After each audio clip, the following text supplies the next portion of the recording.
All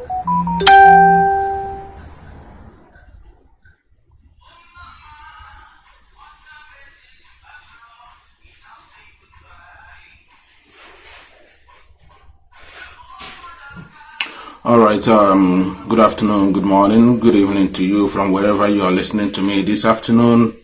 Welcome to this small time broadcast, and I will call it Interactive One. So you are coming in, please, invite our people, and also let our people know that that we are all here. We are all here just to discuss the issue that concerns us. As you are coming in, please invite our people. This is very, very important that we also find a way to strengthen ourselves and actually, continue to move this Biafra restoration quest to its logical conclusion. Of course, my name remains Mazi, but I'm reaching you from my location today, and of course, we are here to also to encourage our people and to continue to push the propagation of Biafra restoration. And we're going to look into some certain things today. Things our leader have said in the past, and there's no one that is as accurate in prophecy as Mazi Nnamdi Kanu. He has seen things far beyond before this time. Of course, I'm again welcoming you to this short time, discussion. My name remains Mazi, and greetings from here. Our leader remains Mazi Nnamdi Kanu. He is actually illegally, detained in a confined space in DSS dungeon in Abuja. We are also calling for his unconditional release. He has committed no crime. If there is anyone to hold accountable or to hold responsible for what is happening in the Zoological Republic, it should be the Nigerian politicians and all those who follow them and all the rest of them who are marauding themselves all over the place. Mazi Nnamdi Kanu remains the leader and a freedom fighter of his people. He won the freedom of his people, and that is the reason why we are all here. We have done a great job. He has done a great job, and we will continue to support him in this regard. Of course, we are not going to lose any focus. We are totally focused. If you don't know, IPOB, there's something our leader Mazi Nnamdi Kanu always, teach us how to be resilient, and where there is no issue, we create one. They think that we have lost focus, but they don't know that we are master in this Biafra restoration process. We know how to do it. We know how to bring people around, and of course, the enemy will think that we have lost focus. You saw them a couple of weeks ago when they started their jamboree, and also wanted to bring the media warriors to lock them ahead, and they didn't know that we know. I feel we are well, don't mess around with them. We know what we are doing. They thought that they have come in to ridicule what we are doing. We expose them on a grand style. We pull them out in their doctorate degree. We pull them out and smash them all over the place in the public. And now today we are back again. We are remaining focused. When they claim they are doctors, when they claim they are educated, when they claim they are what they are not, to hoodwink IPOB, to hoodwink our people, because they think our people are into some situation, they are struggling to come out. They want to take advantage of that, use their useless nonsense doctorate degrees they claim they are, but they don't know, they don't have no brain. They want you to use it to destroy what we are doing, to destroy what Mazi Nnamdi Kanu established, to destroy, to cause distraction and disaffection among the family.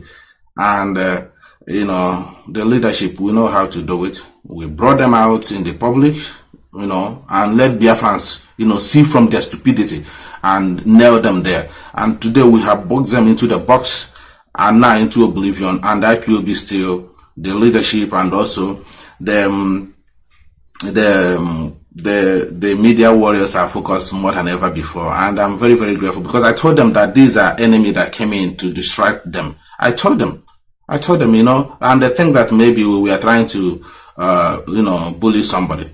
We told them, look, you people need to decode this. You people need to decode this, that these are bad belly individuals who find their way to come in between some of you to create some kind of unrest. And before we know it, we start hearing some mumbling and bumbling all over the place, that this, that, blah, blah, blah. I said, what the heck is going on? And we try to decode where they are coming from. We decoded them and we exposed them before the world to taste that their so-claimed intelligence and their doctorate. And today they are completely useless to the core. And Biafrans have seen who they are, because they came to destroy what many have led their life for. What concerns to them is their ego and what they think they can, you know. They seen people who are suffering now. They don't try their nonsense there in America where they live. They see people who are gullible. They see people who are miserable, and they want to take advantage of that to launder their stupid image. And then after that, they will now use it to be launching attack within this family. But thank God, but that, you know, we are wise, and we thank God for the Biafrans, and also for those who have patience to understand where we're coming from and what we're saying. Everything is becoming glaring now. And some of them have actually reversed, and also have understand that the problem that is holding us down is worse than even the zoo. I am telling you, the problem that is holding us down is worse than the zoo, which is, you know, this Christianity. But I will come to that later on. You know, we'll come to that, not today. It's not what I wanted to talk today, but I just want to let them know that, you know, IPOB, we are focused. We are focused. Our mission is to restore Biafra. If Biafra is restored, when Biafra is not, if Biafra, of course, will be restored. Once Biafra is restored, of course, you will choose who is your leader.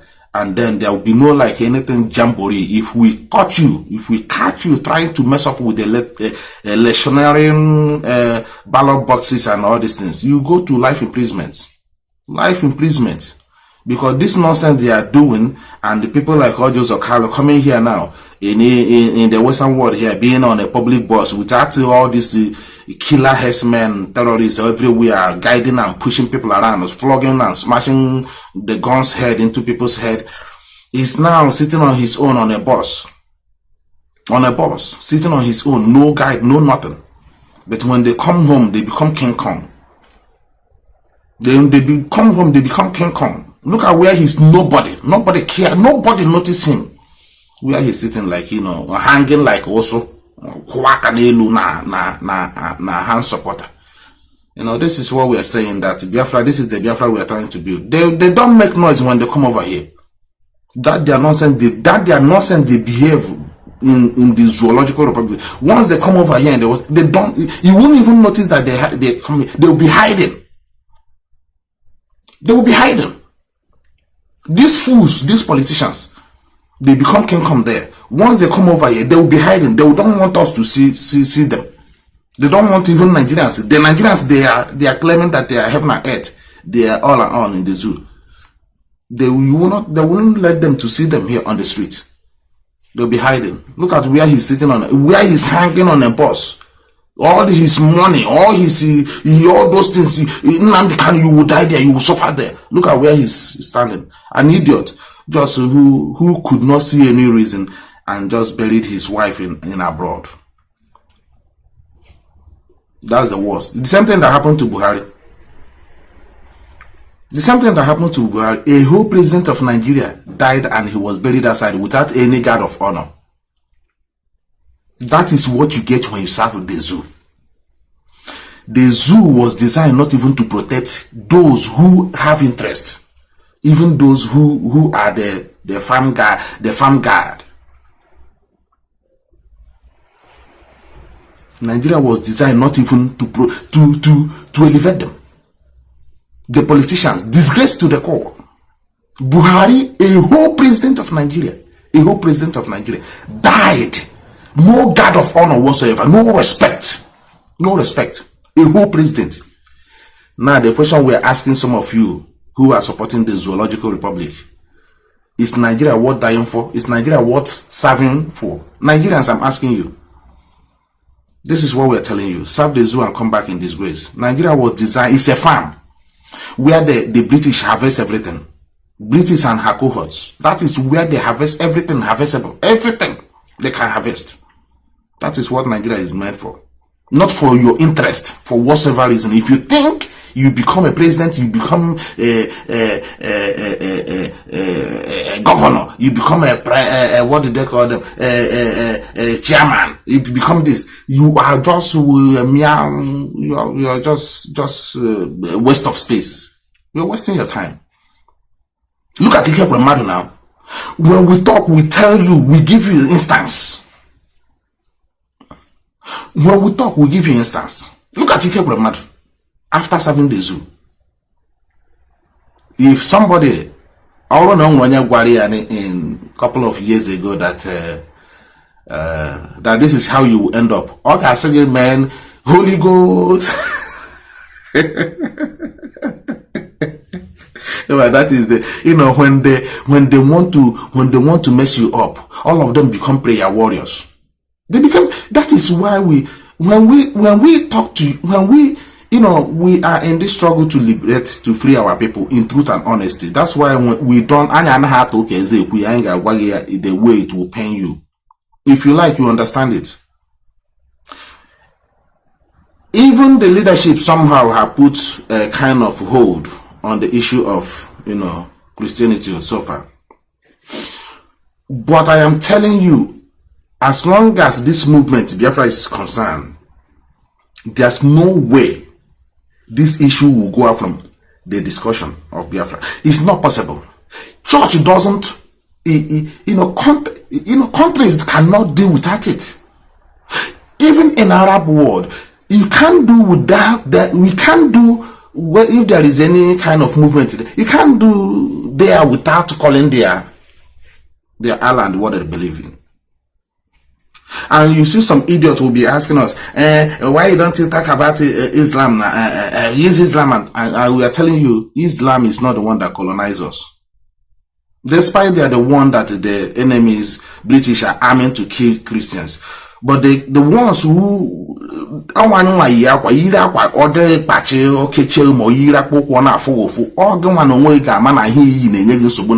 it's time either you call somebody or you read the thing, or one year or one year marry the shoe. See now, naturally change here. You want to remove it, or only another one, or you are done with it. I am done with this. It's killing me. You don't just say that because it was given to you, therefore you have to die with it. It's only a foolish man. It's only a foolish man. Let me tell you something that happens to my office just a couple of days ago. You will be shocked what I'm going to tell you now. You got very, very shocked. I am telling you, we are talking with fact, no sentiment, please. Don't take it personal. I want you to understand what is happening. I want you to understand. Please, don't take this personal. We are the ones suffering this. And people who has gone through this don't want to go back there again. We are here. I want you to invite our people who, everywhere they are, invite them. I want them to listen to me this afternoon. It's a testimony. I picked somebody came to my office a couple of days ago, just a couple of days ago. I'm sorry for those who might not hear Igbo because I have to mix it, A couple of days ago, somebody just came into my office, and the way we are talking, we were just talking some certain things. The man was a kind of, he just he's a white man. He's a white man. He's a white man, for your information. So we don't deal with only the shoji now who the difficult in reading, understanding things. We talk with wise people. And the kind of job that I do happens to give me also access to deal with non-Africans. For how many years? I mean, this Union overseas, I've been dealing with Ndocha. Man, Ndojio is on a question. So for you to understand what we're saying, we are not here just because we want to show off. We are not here. We have seen the kind of... Now, let me not deviate.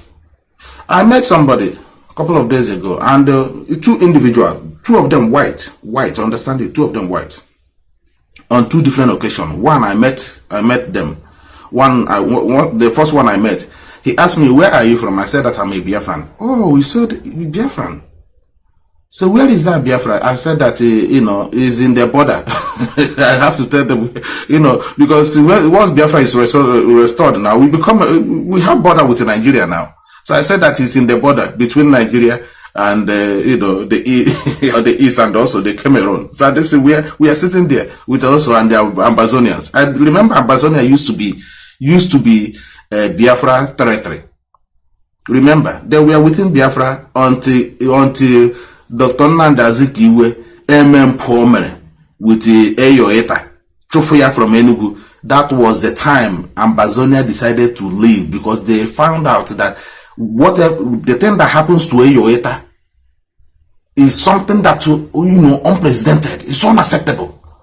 If these people can do this, they don't want to wait until something happens to them. That is the time, Ambazonians decided to leave that part of the, Nigeria, and voluntarily join the Cameroon that is killing them today. The same thing that we are facing in the zoo. You understand? So this man, when he asked me, where are you from? I said that I'm Biafra. He said, okay, Biafra is a kind of, they are in Nigeria. I said, well, somehow we've been occupied by a Nigerian state. And he said, okay, he used to be in Abeokuta. No, Ibadan, sorry. He used to be in Ibadan. He was living there for 2 years, closely 2 years. I said, really? He said that, Nigeria is such a nice people, but they cannot be together. This is a white man telling me this.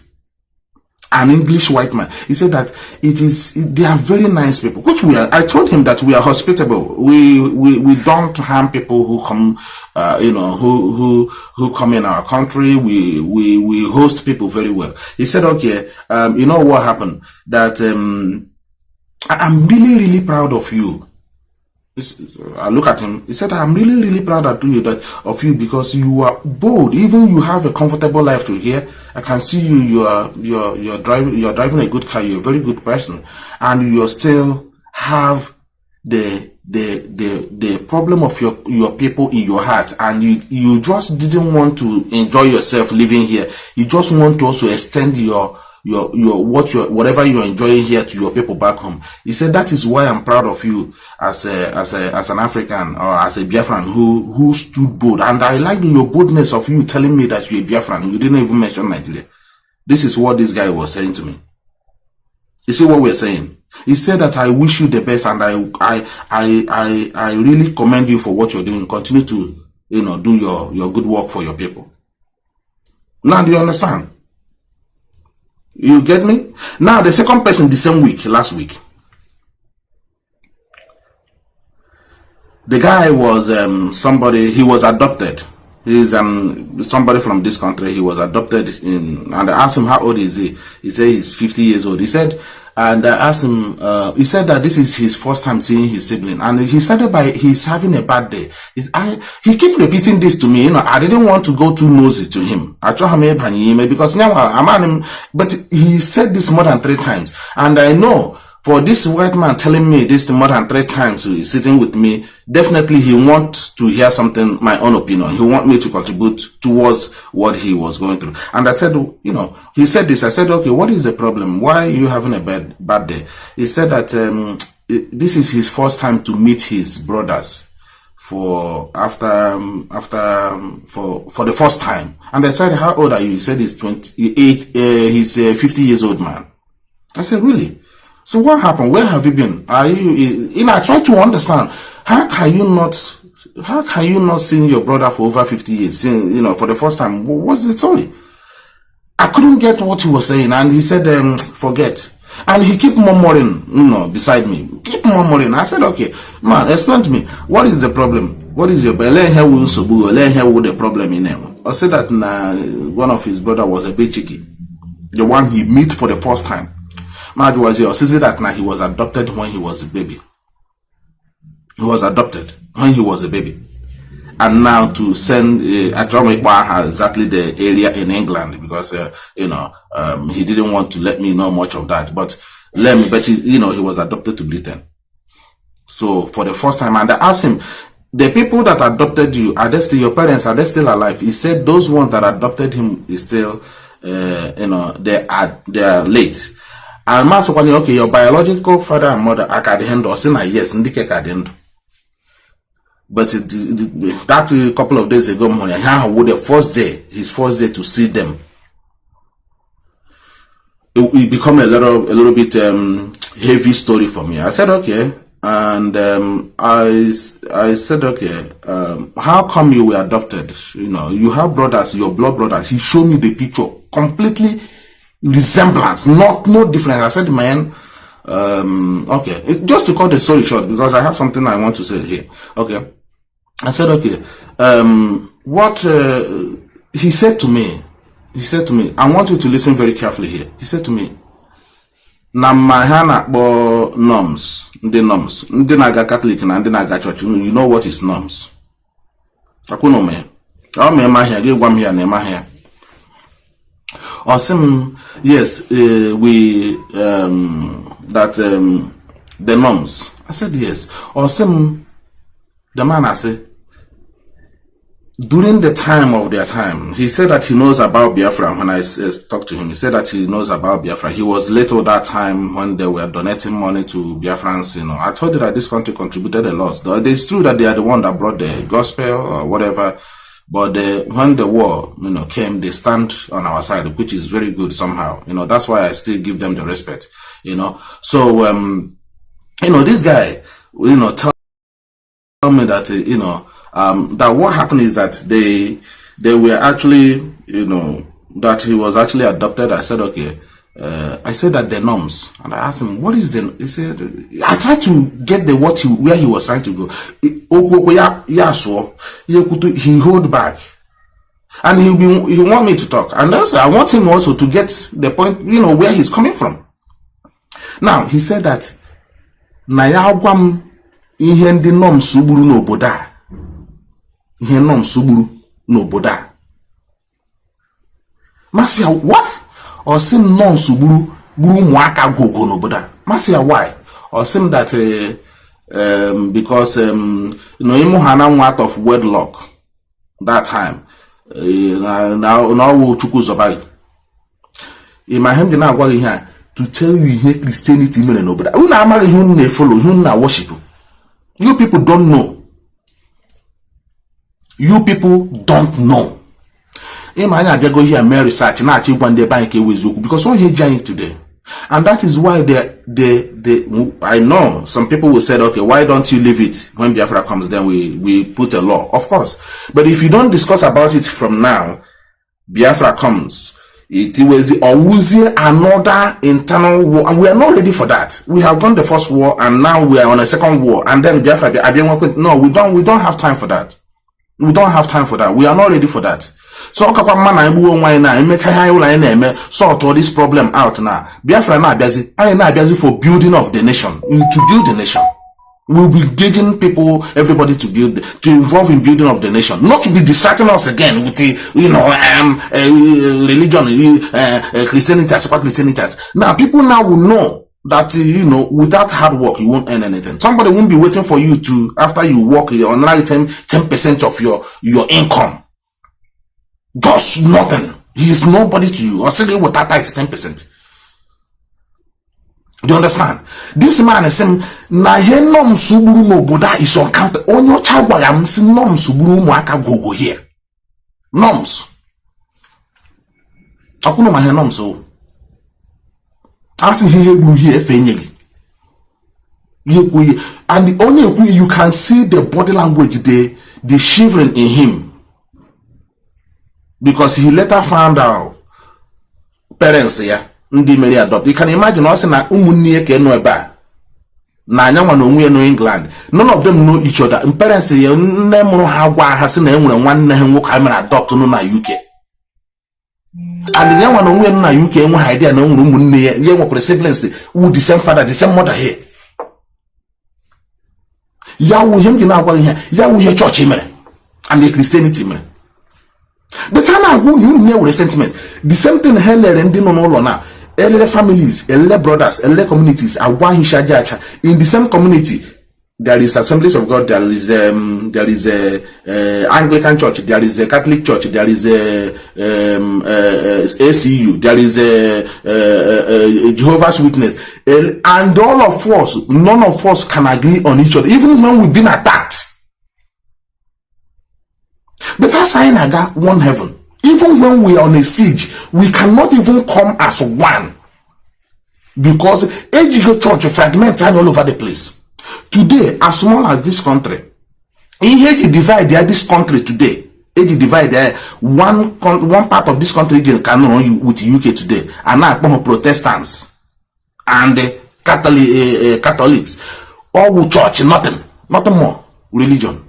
A small country as this, Haiti divide Northern Ireland and the Benin Republic. You see what we are saying? I know here. But before I go now to other things I wanted to discuss, because I'm a wound, you would hear church email. Oh, no one, they don't know, be a Vatican, you know, who they are in that place. You huge snake, I worship huge snake, python. I'm a pusher, I will insert you to go for a church there. I went and I saw, or one hand I macro. So in a Kuku Biafra, if you know get what here Basra Christianity and religion out of it, it's not going to be possible. Because in here you can because of this Christianity. The reason why you cannot have together and you not struggle to bring our people together to see reason. Now Madu Gana area. A pastor supportari and we only for you. Or charge ye more than here hospital got charging you make go low. They want to make olive oil. Do you see what we're saying? But there is something. Onyendu's prophecy. Onyendu's prophecy. Some of you do not understand. You know, autopilot recently now. Just tax in 2020, 2019. The same thing now. Our head of directorate said the other day. People who you should hold respectfully and respect so much is those old IPOB members. And when I me here, do you see this top? This is the first t-shirt. Anybody who is as old as us in IPOB will see. This is the first t-shirt of May 30th. It costs a lot of money. And anybody on IPOB as old as this, I bought this t-shirt 2014.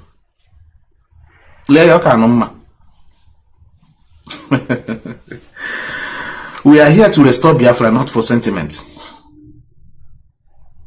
Onyendu broadcast only 2014 about the Tunumbu's imagine as the president of Baruru Moyukuye. Continue here because let me just put it on, because I know why I won't about. Let me just put it on, please bear with me. I just want to play Onyendu's broadcast 2014 or 2015. I think 2014 or 2015, I think. No, 2014. He was arrested 2015. So let me just how because if you think that we are going to back down on this Biafra restoration, you're wasting your time. No amount of bullying. If you like, do your worst. We are not backing down. Do you get that? British, do your worst. Nothing. He said, I'm warning me. He said, actually me behind him. I'm warning me. Britain, we are not backing down. If you like, bring a P2B and put there. The same people who here now won't betray P2B. I keep mentioning this so you people know. Ndi wotaru si gakbu na jeligwe. Si ha ga-ezi unu she jeligwe. Ọ dị ka eligwe nọrọ somewhere. E nwere ebe ji gold nọ. Iji visa, ị na-achọ visa, na-achọ ya ka ihe n'elu. Ka ije bịa here. In a visa ka ị gaa Israel, ka ị gaa ili nna gị Jesus. You are looking for visa. An idiot in America that doesn't know the history of his own father. Now look at how damaging these things are to us. Look at how damaging. From child, we have been fed with these histories of Bible and all this garbage. From child. To the extent none of us can even tell the history of our great-grandfather. Not to the fourth generation, just the second generation.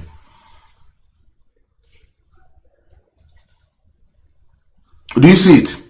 I didn't meet my direct grandfather. I didn't meet him. But I didn't know much of his history until now that I'm adult. I begin to question much about him. Do you see what we're saying? But I'm here, man, the history of Abraham, Isaac, and Jacob. Man, the history of James and John. That has nothing to do with me, not even on Ishoji. For years, going to Bible class, block rosing and everything, for years until none of the history of our own people, Kaima, not even one. To the extent he get to the point that says, no, Mongo Park, Mongo Park will be discovered here. In a couple of days, as I said, I'll be going out for you to see. It's not like Oboda will. It's not like Oboda or Dubai or what we have. I want to show you the progress. People, and be here. Just not too far from here. And with solar panel field, I just need develop there in the last 2 or 3 weeks now almost.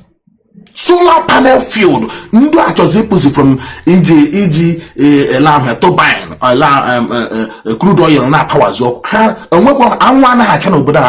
Maybe 3 or 2 hours. It depends on a day. You won't see the sun. Anybody. But due to the little one, now they are building solar panel field. They were Gaia solar panels. Gas supply to this community. Panels in a field, Gaia bear like this. With the whole entire airspace, Gaia solar panel. Only na presidency 8 years, KG me insecurity natural IPOB. 8 years. Now, Jagabana Napatan never promised Nigerians, never said this is what I'm going to do to alleviate the sufferings, except Agbado and which one? He didn't make anything. No campaign whatsoever. What will be his first year of tenure, second year of tenure? The only person met would be P2B. Kuturu say, this is what I would like to achieve for Nigerians. I would like to create a job.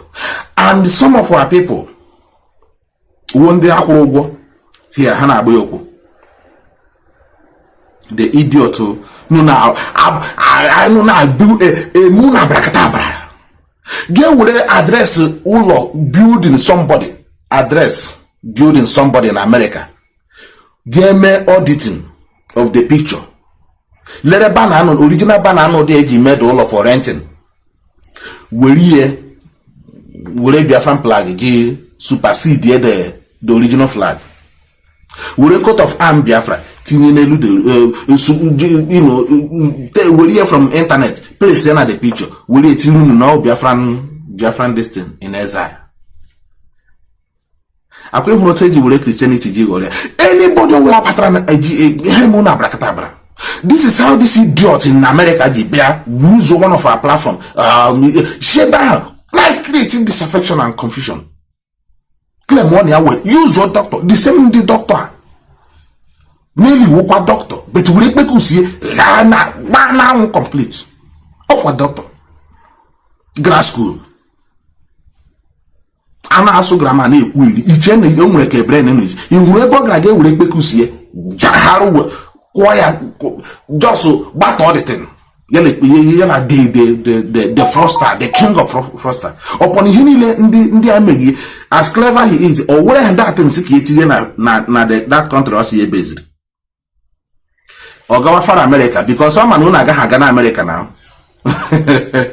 Oh man, who naga Haga America. You tip on your bahono. Oh man, only they buy never hanga chopaka hagi check in how hotel or wezo. Ke kamado. Oh, just a couple of weeks ago, on your Bruno countdown. You know that one. None of you ever see reason on that. Okay, I bet. Ride on. And I was like, now, the person in where that place where you made that address and the government in Ezra. The person in where that address, this man claim also no office here.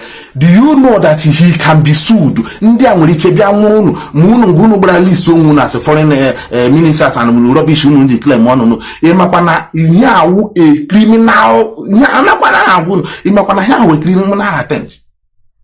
Imapana he used somebody's address. No one going he lives there and when anything in to do there. You can use somebody's address. DNA the fraud on the mad. The man in with the apartment and the man in with the building. Do you see how they want to turn Biafran struggle? Just to give me a call or something. Why not this thing to wake up? I'm not going to know what I name. No, why don't you? You stayed in your country. You have claimed that you are so-called pride chicken. You get rent, yeah? You see the rent roll on America. While you hear the time, you get take the address of somebody's building. Tinya, where banner, original banner there as a rented place for renting for other stuff. You get supersede there with a picture where it tinye na public. Where the address it tinye there. So no government. You know actually this man now actually they want those things on internet on social media now. Be there actually one the IPOB boom or not IPOB actually. Chua Biafrans now. See I say that Nnamdi Biafra now one of former Nigerians. I'm now mawani poto with it.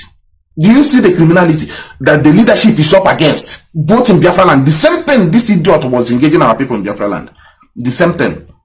Turn our youth. A lot of youth are into grave today because this idiot was staying there, using them to go and kidnap people and collecting ransom. One of the girls now, so now the ransom now collect. The news now all over the place. I don't want to dabble into that.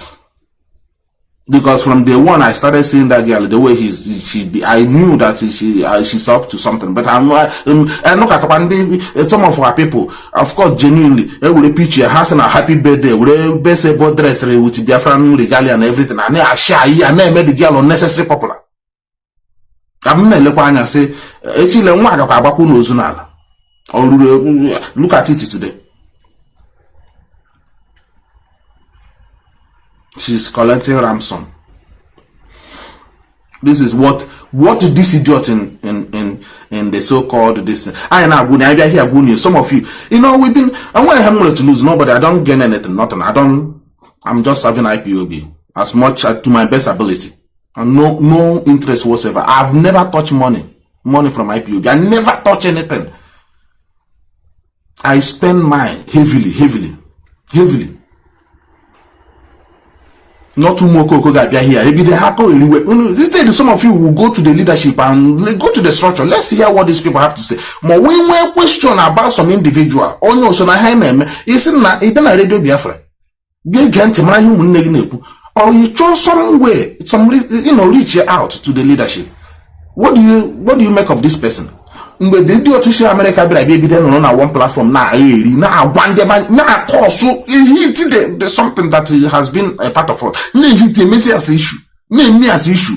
I'm not with that inbox from here and there. Some credible comrade respect on. Some of them have laid back since then because of the sentiment. How large for no reason.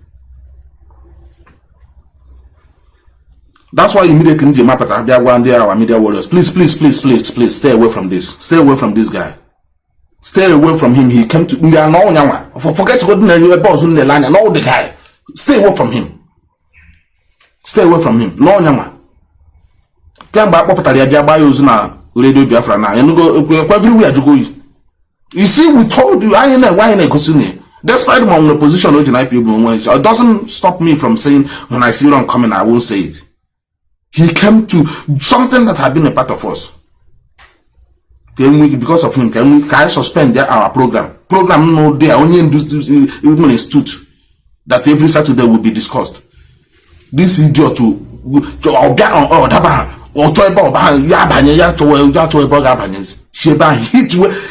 generate one necessary, distraction from there.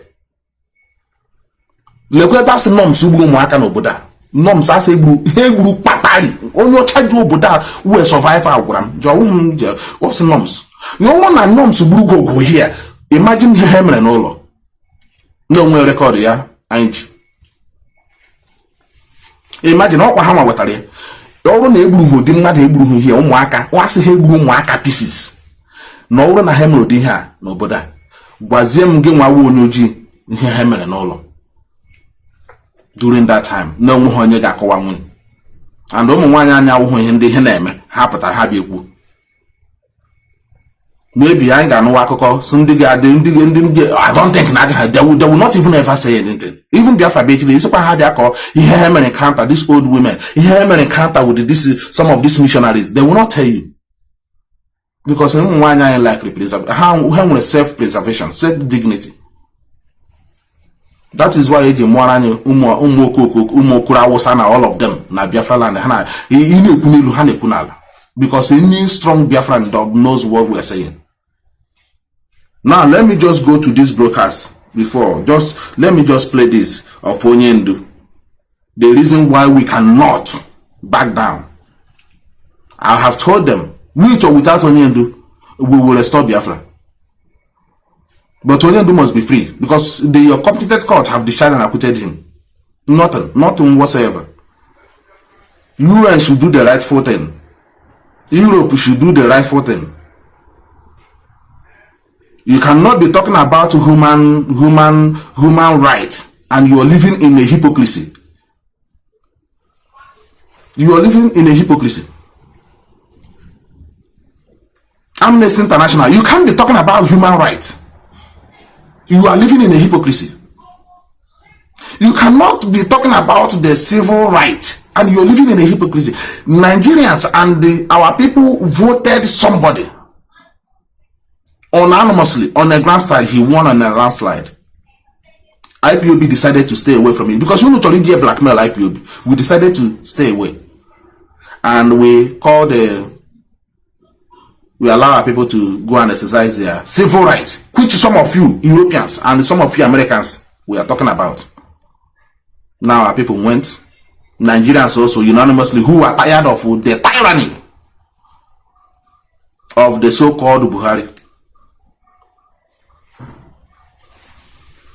And they choose who they want. And you people, in your usual way, stood there and watch people being dragged all over the place today. What is the crime of P2B now? That is the reason why I'm so angry with some of you useless obedience.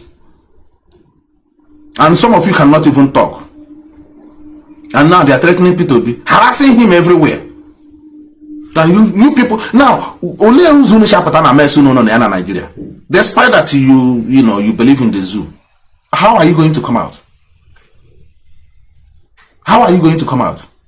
The next 4 years, the same court has the same court he disobey the court order of Mazi Nnamdi. The same court has election I don't know another mandate garapota dia umigwe henezen una gawa the protest. Everybody have interest, including the politicians. Some of you obedient. I know una patani igwesi ihe ga eme una aga ha no here me vote ananuni to election ananuni. Una say Peter Obi also no calm down. How can Peter Obi ya toro nwe or Peter Obi mro nwe vote? Or Peter Obi mro nwe vote. Otubo calm down. You have listened. You go out on the street. Chase these criminals out of their offices. Peter Obi spoke calm down. You go on the street because someone grab a gun on now to the vote. You not blame Peter Obi now. I said calm down. Well, how can he say to you calm down? Mbeke Trump, Donald Trump, woman here. Illegally here, attention me. Or we here in Capitol Hill. People we are all, despite that, you know, but didn't you see people's reaction? Peter Obi Peter Obi were I wouldn't want to after. I wouldn't want to no support ya. I wouldn't want to movement. Obi is a movement. Obedience is a movement. And make this thing made here. Anaruno no na mahama this Jagaban on the 4th position. Gay will ye season I win. Uni na line as people be akoma. Why no like Ghana street to get me them? My people be plead we want to police to you people should come down. But you people are doing nothing. And you're telling people be also no person. Oh when you let him and people be saying what's it. No way good name. Now only who's shapatan this thing now. Now Jagaban na Akberuno came almost 1 month now, nobody have seen him. The same Buhari scenario. Now you're falling back even worse than stage no all we na panya now. On Hakuno Chorokun na Ipob, Mazi Nnamdi Kanu be Petoriwa na Nigeria. Ndo obedient. Une mechelon na all of you. You hear me now some of you nezuzu na mahanyele na kararo. Some of you fools. Here mezina akporo ụmụ ndị bloggers zaga ha prankers ha na-eme prank again na distract unu ndị emere election just couple of months weeks ago arob unu future unu ihe ụmụ okoko ụmụ anụ ọhịa ndị asị ha emere prank na social media Modogwu Aisha and all this rubbish Maka Zaga Skibo all of you these morons and on social media, no engage with you, no actually in that place. How to ask something I can hate their platform now. Say election here, we should get justice. We should get at least me all of them will be blasting everywhere. Blasting everywhere. Me those things. Me hate those things there. Everybody ne kugodi. Ihe mere ha lazy obedient nene. Eji in distract time. Eji in call gidan Nnamdi Kanu poche. Eji in every little na hip ze one corner na. Bi evidence me wezeru no munye heji pe sepa Aisha di sepa ke odogu bubu scribe I will follow. Ane zuzuwari. Why your future now is at stake? Your future is not at stake. You see why Ipob we are the only last defense of some of you. Ndri pastor ndo Kanu the other side aguni shajaja. Do you see that we are focused? Despite however you will see us, despite how you look at us, you see that we are focused. We don't lose track. We can only call you to order when we see you derailing.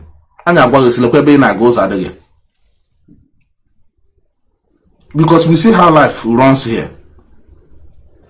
You see why Ipob is. You see why they want to destroy Ipob. Because we only here to remind you that Nana Progele India came by 1 month now almost. I want to mention their name here to make them more popular.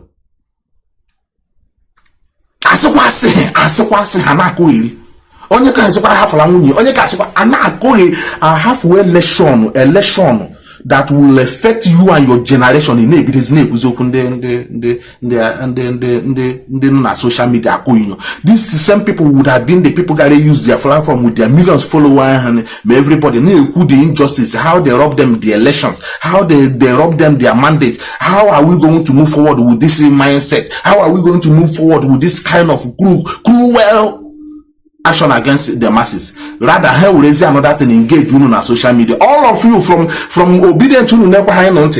All of you, Zam, una wari. I do ko honye nekutoku. Oku election now. Any more na. Una anu boku du many. I'll be busy now. I know the silicone mask. He made the surgery. Manolu man in human again. He look very close to Onyaga will present Runo. On the 29th. Hey! I'll be busy somewhere. Now I know the game. Now I know the silicone mask. Another one. Every silicone mask run one Nigeria for 6 years. 6 years. Donald Trump will say that I would not like to do with a lifeless president. I don't want to have anything to do with a lifeless president. Still, no, I get the message. Mazi Nnamdi Kanu, you people didn't get it. A G silicon mask run all the country for 6 years. Now, after using Chibika Mechi, any of you that knows Chibika Mechi knows that when the time Buhari then do Chibika Mechi the closest ally. I asked sponsor Buhari to president. I want on your Chibika Mechi use you River State sponsor get war with Jonathan, his own brother. Make sure you not destroy Jonathan to support the Buhari. As soon as Buhari moved to 2017. Have you ever seen Amechi anywhere close to Buhari the way you used to see him burdened? Go ahead. Have you ever? I couldn't hear the answer there. You remember how I get away the other day? Now, Amechi has become a dustbin of history. What about this guy they call what about Jeffrey Nyema? After the age you use for foreign affairs issue, ne present Jeffrey Nyama. And what one Fulani he use for foreign he use Jeffrey Nyama. Ne present until he use child. Because as he order sabotage Ipob, the man is no. As I've gone enough. You don't need to push me to go and sabotage another person. Because of that, I suspend the other guy. Whereas a typical Igbo man that is always a threat. What about Loretta Onochi? I want to know. I now even Buhari no Savro Nigeria was not given the guard of honor. Even the thing is so terrible that the zoo doesn't spare even those that served them. Lenny Jagaban now. Look at Jagaban. Jagaban, and I don't know Julagari, and I don't know Moanya somewhere. A Photoshop of Yela Buhari, the fake man, 2016 or 17 in Mecca. Somebody will hear two. How am I gonna get the picture? A fake picture yesterday, 2016 or 17. It will be a saying that now the same Jagaban now is sitting with a Buhari in Mecca. Old picture. The matter say, hey, Jagaban, yeah.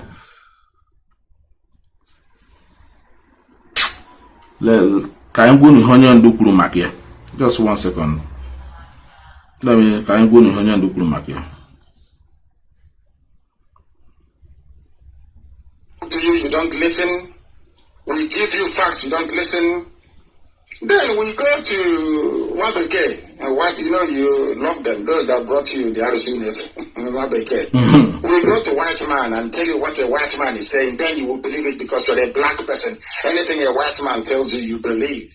And then who knows, you will believe it tonight. Because this piece has been written by a white man. His name is Michael Weiss. Weiss spells W-E-I-S-S, please. Michael Weiss. That's how you pronounce it, because in Germanic language, W is pronounced as V, like the Volkswagen. Before I used to think it's Volkswagen. No, it's Volkswagen. That's what it's called, because W is pronounced as V.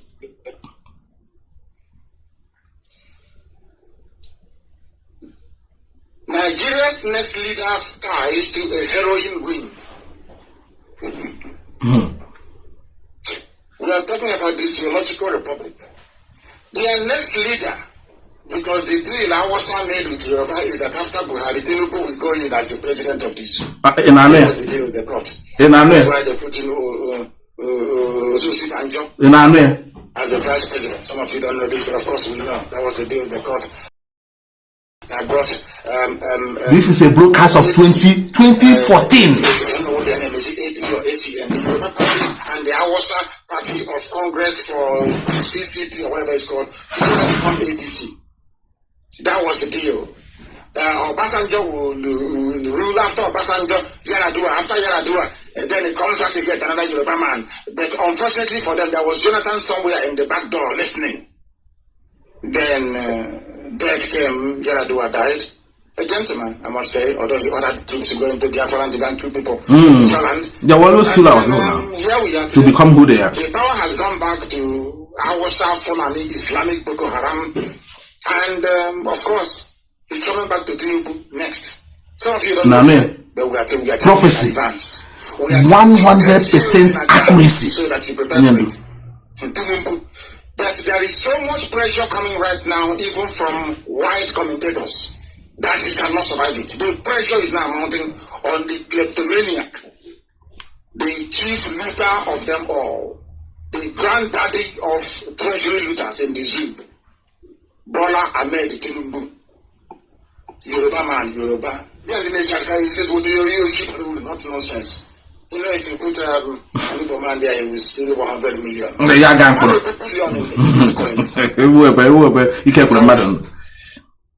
if the zoo is not performing well, it is one of the prime reasons. If you count Babangida, the next person you will mention is Bola Ahmed Tinubu of Yoruba land, Yoruba man. Mind you, not original Yoruba. They came from Sierra Leone and Liberia. As free slaves in America. This and then how they flooded into our space. There is somewhere that Sanusi Lamido is from Niger Republic. Are you aware of that? No, you don't know. That's why he has a house in Miami till tomorrow morning. If he wants to go on holiday, he goes to Niger Republic. Niger to you and I, because we are English products, we are colonized by the English. If it was to be Latin people that colonize it, you be calling them nigger. It has the same meaning. If you call somebody nigger in London, you go to prison, but you can call them Nigeria, and there will be no problem. Or Niger, as the case may be. No problem. The stupidity of black people. The zoo's next leader's ties to a heroin ring. Even white people understand that they cut a deal between Yoruba and Hausa people to share the power amongst themselves. After Buhari, then Tinubu will go. After Buhari. I'm telling you about Tinubu is here now. They have gone to work on Tinubu. 8 years. They have gone to work. 8 years. And as we told you, eventually everything we say comes to pass, isn't it? Bam. Everything we tell you comes to pass. This is Radio Biafra. We don't lie. What for? What are we addressing for? We told you Tinubu is a Yoruba man, is a thief. You never believed us, did you? Now a white man has given it the white treatment. And we will reveal all to you later. We continue to do our work. Because Chukwu Abiyama is with us. That is exactly what we're saying. Olonya will pass Tinubu pre-D3 about the emergence of Tinubu. As far back as 8 years. All that until today. As Radio Biafra. That's why once you are a good listener of Radio Biafra, you will never be deceived, as our head of directorate said. Once you are a listener, a scholar of Radio Biafra, you will never be deceived. No matter how they come, no matter the tricks, no matter which platform they try to attach themselves to do their damage, they will not deceive you. That is why our media warriors. I know why I talk much about them. You know? Now let's listen to Let's listen to our leader's wife, what she has to say about the recent development. Because now the government in Ezaya.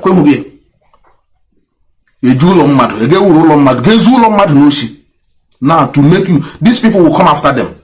They will address all with everything getting in a social media, so now with their own house. All on mad. You look at all Uncle where get no log. Nigga upon damages now. And now Nandi window she. They all came 2020. The idiot is leading them from Finland. He's destroyed our youth. Go and look at at this level. Youth na just 247. Youth no because of this idiot called that based in Finland. Now. He went and stole a house in America. He did not pay for it. Biafra. He destroy Mazi Nnamdi Kanu, destroy Ipob. Miyama his siblings, Dako Iri. Onye ka ha chọpụ m ikwu okwu maka ya o. Ọ ka na megharị. Ya megharị we. Any dem ga-echeta sị na m ga-ekwu maka ya. Aga m abụ ya ka ọkwa hiu na ahụ how stupid, how useless that boy is. That answers Ezebinro. Ihu okwu n'ụta ahụ ya dị, Ezebinro. Onye zaghị Ezebinro, ole him respect. Ihu aha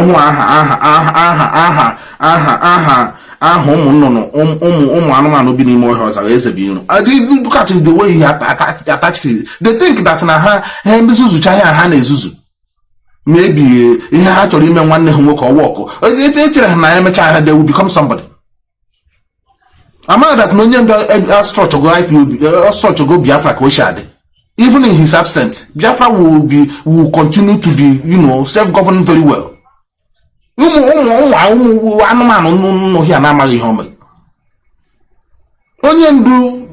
Absent wouldn't even make any difference to what we are doing because one make go hand there, prepare this ground for knowing that a day like this will come.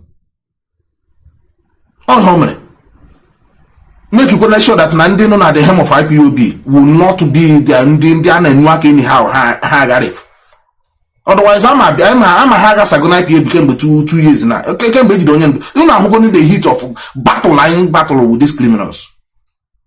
A lot of people have a lot of people have gone away side. People each in the house on a hand. People each in the house, all of them. Just like koja.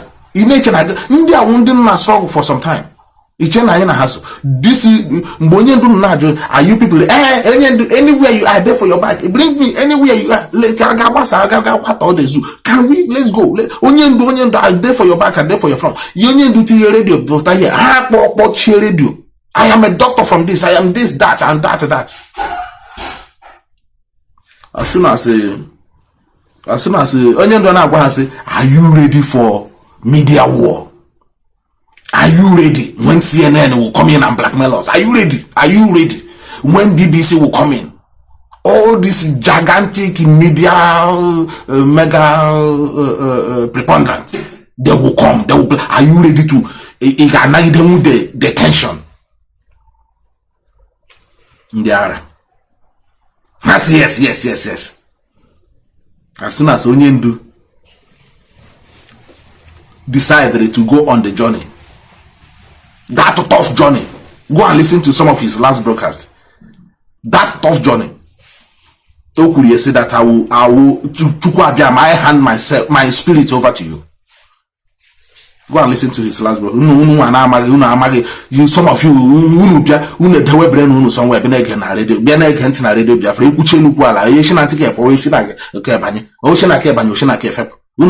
anything. You think Biafra will actually, you think that we allow it to be messed up after going through this? Even with the anger, the venom, you pattern of Biafra me pamo your horn speaker sing make your noise disturb with the piece of people. Ndigarono, a better bigari di na be pretty short. I mudega kawaga so. There are no children I bury rogue states. Biafra be mess up. Can go kuni na kunu or so unu briko now. Akwamata is a challenge unu be miracle. Unu potaki yapata. Unu be proof for the world. Wise. Unna bagari. All go fact for that now. Soon Jakunu Yagiri. Akunu G power.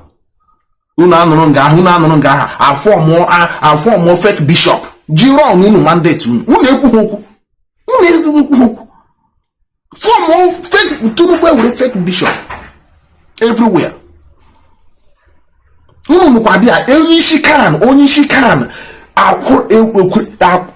ndị Boko Haram si unu ewetaghị ha agbagbuo unu anụrụ dị ele anya that fire and brimstone power ahụ unu na-eti fire unu etighị etifụta onye isi kan Christian Association eji for few weeks gwakwa unu deadline na a ga-egbu ya ma ọnwa ihe unu mere na unu kpọwa ahịa ahụ unu na-akpọ that fire ahụ na unu bịa kpọọ ya ka ọ bịa nafụta this man n'aka unu anụrụ dị ele the man in the open were mma fụọ ya n'olu taa fụọ ya na-afụ ya ka ebe a na-afụgbu ọkụ unu na-elekwe na vidio ndị fire na ndị ihe a onwekwe ihe unu mere unu anụkwadị eyirikwe bishọp bịara ọgbụkwa unu mata onwekwe ihe unu mere the people now a na-agbagbu because na ha na-ekwu for your defense for inhuman treatment a na-eme on some of you uzi ndị unu fụtara every time unu na-afụta na social media here na-akọ rubbish.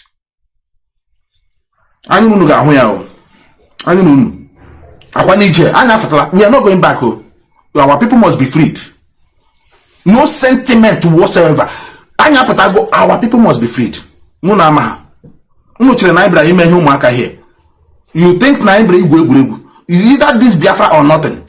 We will get it and our people must be free from these clutches of the enemy. Ejine destroy our people.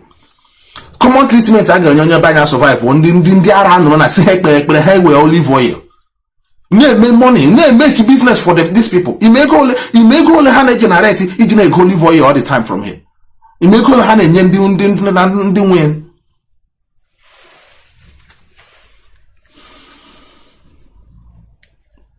Everything in Africa that turn into a mockery. Let me tell you. When you marry the real Biafran woman, a woman of virtue, there's no way a husband will.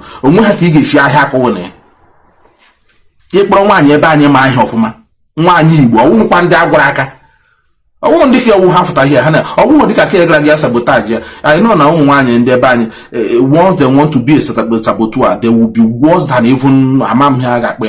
Once our woman, the woman nearby, Haji Sabo, I am telling you, they become the deadliest. Now, what is Yoku?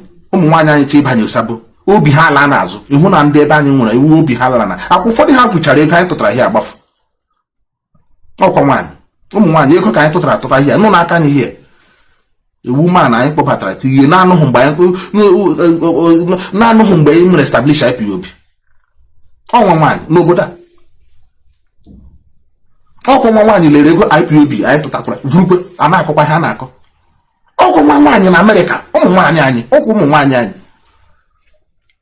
ọkwa ndị ọgwụkwe ịnapụta ha na ihe Christianity na-eme ọkwa nwa ha nwa na-ewipụkwe sentiment karịa ụmụ ha na-egbu egbu. Look at Mazi Nnamdi Kanu. Look at somebody, Mazi Nnamdi Kanu. Look at him paying such unprecedented ultimate price for his own people. Mazi Nnamdi Kanu deserve some of him usually. Looking at it sometimes, or this is in high name, our people are worthy to serve them. Look at the price Mazi Nnamdi Kanu is paying. So deserve it. But he's there, sitting there just for your own freedom, sitting there in one confined space every day in and day out like this. Every blessed day, he doesn't see sun, he doesn't come out in the space just for your own freedom. And you see some fools here now going listen how a government in exile. The question I know, Johan, or let Bahano come years ago, buying through this thing. Where were they? Now they want to tell us how to run government in exile. Where were they? Came where all these years here until just a few months now. Who are they? With the Biafra. And some of you will be falling for their tricks. We must remain focused and support this leadership and make sure that your monthly contribution must keep on about last rate in a now within the state. In that place. I can now put my monthly days to this moment. Even though that our account in Germany is shut down, I can now put locally here. You understand what I'm saying? I can now put locally here. Up to date, spot on.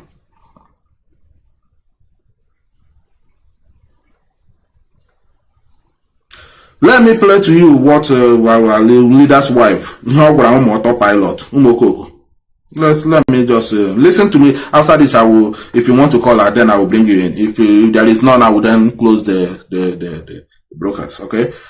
Just my number is there. Please, anybody who has my number can pin it here. If you want to call in, call in. But let me, before that, let me just please, let me just, don't call in now. Let me just play this. Autopilot. There's always a pilot and a co-pilot, and the cabin crews who would tell us something going on, or when you should sit and when you shouldn't, when you should have your seatbelt on, and the rest of it. So, but in a nutshell, we were all on the plane, and someone says from the back seat, "I've switched on the autopilot button." Somebody from the back, you. Having gotten on the plane via the baggage area, the carriage area, having been on the plane through the back, says they switched on the autopilot. How can you do that when you don't even have access to the cockpit? You don't have access to the cockpit. The pilot and the co-pilot actually access that very cockpit. The cabin crews, who are the national youth coordinators and the likes of him, and all the serving officials. Let me just, in case if you are having difficulties of hearing what she was saying. Somebody who is outside the plane, on at the back of, now, Pataboni made the plane, but talk on not who plane. Passengers a jugo not plane. Cabin crews a jugo na their position. The pilot and his co-pilot no na nime cockpit of the plane. Somebody outside no onye ke no na azu si na switch go the plane to autopilot. While the cabin crews no there. One day ndị nwere ha ga-agwa maka safety, ndị ga-agwa maka any time and the time they take off plane. The other the passengers also kwana ndị nọ n'ime the plane kwana na-egekwana ntị ihe the cabin crews ga-ekwu message ga-eshi from the cockpit. But the pilot nọkwa na cockpit really his code this thing. Somebody na-abata bụ na plane anọ na si ya turn go the plane to autopilot. How possible is that? Let's continue. They are the cabin crews, and we follow instructions. When they say put your seatbelt on, you do. When they say take it off, you put it off. Yes. And then when they say we are going into turbulence, sit down. You sit. You sit until the plane is trying to take off the seatbelt. So now the person who has no access to the cockpit is actually sitting at the back and shouting. We've seen some movies that usually that happens by somebody who has hijacked the plane. This is a character of a hijacker. And it's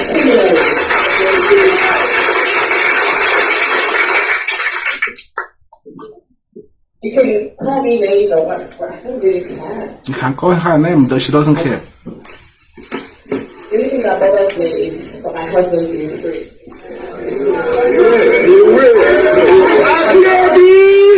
One family. The thing that bothers her, work out dear, one way, Niger on a Garuno.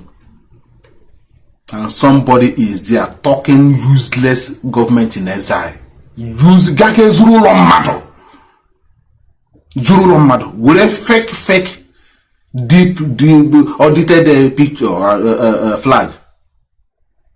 Gina Sunishi na social media. Do you see the wife of a woman of virtue? Our women in the Kano here, the sentimental should also learn from this woman. Do you get what I'm saying? And be strong. Our women should be very strong. But I want to use this opportunity also to thank all of you for coming around. I didn't want to go into full details of playing this because it's going to take another distance, and also our media warriors in particular. Nwadefe is doing very well, and you know, they say that whoever someone love, you chastise most times. You know, so she has done so much in this struggle, and I will encourage her to continue to do so. Don't be, you know, don't add any sentiment, and don't let them, you know, drag you into their sentimental, you know, method of the deception. So you have encountered that before. Remain strong, and few other, you know, hardcore, you know, media warriors that are out there doing the great job. I personally commend all of you to continue to stay fast in whatever you're doing and remain very, very focused. If there is any issue or you suspect some activities, irregular activities in some areas, you let us know. That's why we are here. So if you have some information or you suspect somebody, you should draw our attention to it and say, look, this is what I'm seeing here. I'm not too sure, but keep an eye on them. You know, so that will help us also to protect this IPOB family and the movement. If you notice some irregular activities somewhere and they didn't tell us, and you're just keeping it to yourself and waiting for something to happen, you are not helping the issue. All right. So we also encourage all of you, wherever you see all these criminals or somebody trying to use their platform to mess up or to whip sentiment or to create disaffection and confusion here and there. You know, our radio Biafra anchors now, they are very strong. It's very hard for them to penetrate there. So they will always look for a weaker link or areas they want to, they know that Biafrans are going there also to listen and follow. They will like to come there and speak out. Once they say it and the video capture it or their voice, you know, you no longer have control of those words once they are out. So that's what they try to do.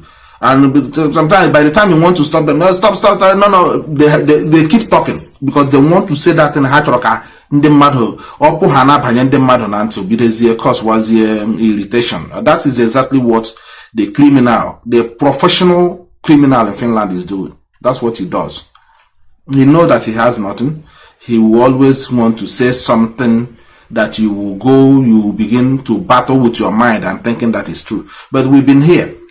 As our head of the electorate said the other time, some of us that have been there a very long time, nothing shakes us. No amount of money can buy us. There's nothing. And we remain focused until this Biafra is restored. There's nothing that we are not going to back down. It doesn't matter how many, I keep saying it, even in my local here, I keep saying it doesn't matter how many we are. It is how determined we are. In this country, it's only few percentage of them that fought the Revolutionary War, 1914. 1916, not 1914. 1916. Only few people. Only few people. The picture you saw me the other day, you saw me on Sunday.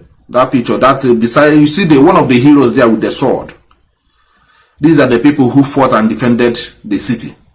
And they fell in that city. They make a monument to remember them. Their monument is there. That's what we do. We are not here to antagonize anybody. We are here to restore Biafra. And nothing more, nothing less. Onyendu must be freed. And he will lead us into this Biafra. He will lead us. So this is what I wanted to just bring this afternoon, and I will oblige you for another just 5 minutes. If you have anything to contribute, if you want to call, as usual, I will give space for 1 or 2 individuals who want to contribute to what I'm saying here. Share this afternoon. You shall be free. Yes, exactly. So if you want to call in, just call in. If you don't want to, if you don't have anything to say, of course, as usual, sometimes it's good to listen than to talk most time. That's what we do. and I do listen to most of the broadcasts sometimes I'm calling in. Thank you very much for coming around once again, for being with me, for giving me your listening ear. If you haven't listened to this, go back to it after this and listen to what I said here. You will learn a lot from there. And this will be a kind of encouragement to our people back home. We love you. We want you to have a better future. We want you to have a better life. We don't want you to be suffering. We don't want people to be hoodwinking you in the name of something being somewhere, destroying you, making you to go against your own, race, making you to forget about your family histories. You're supposed to connect yourself to your father, your grandfather, to your grandfather. Begin to do those researches and keep the record so that your children will know from where they came from. Please, it's very, very important. Don't waste your time reading the Bible, reading the history of other people's, extended families, and look at the brainwashing, the damaging.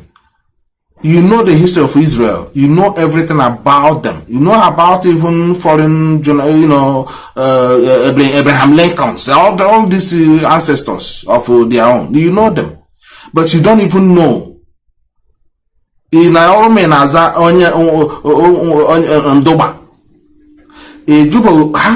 is Ndoba community come? Who is the Ndoba?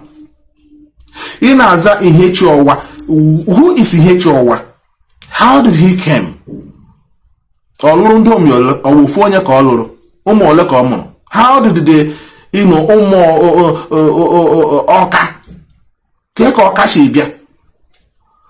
from where did he come from? How many lineage cross before men establish here? Then it become a community.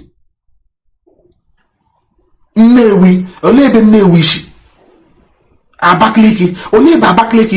did he come from? How did he come here? These are the information that we're supposed to know about ourselves, the histories.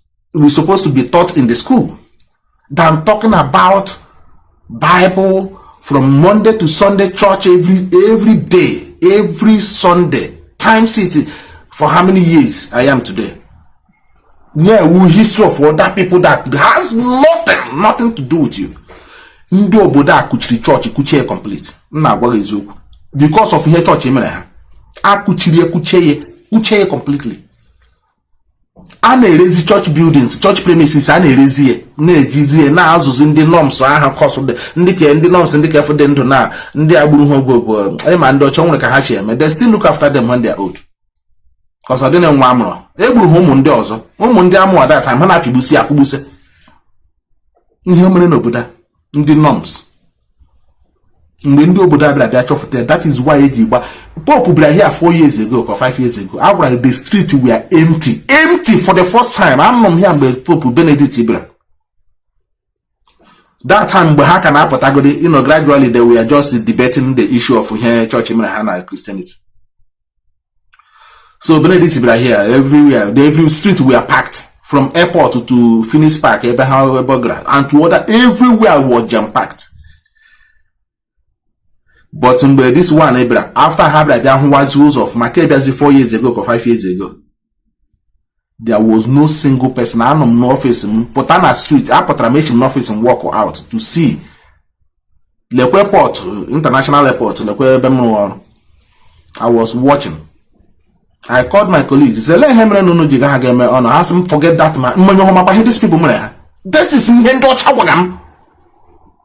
and here the busy defender.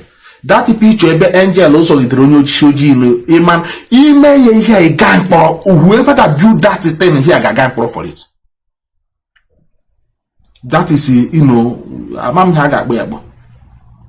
But I name me and why an ebony, Angel Anno Nelu, only shoji na pigbe. Unu na soon unu pay church.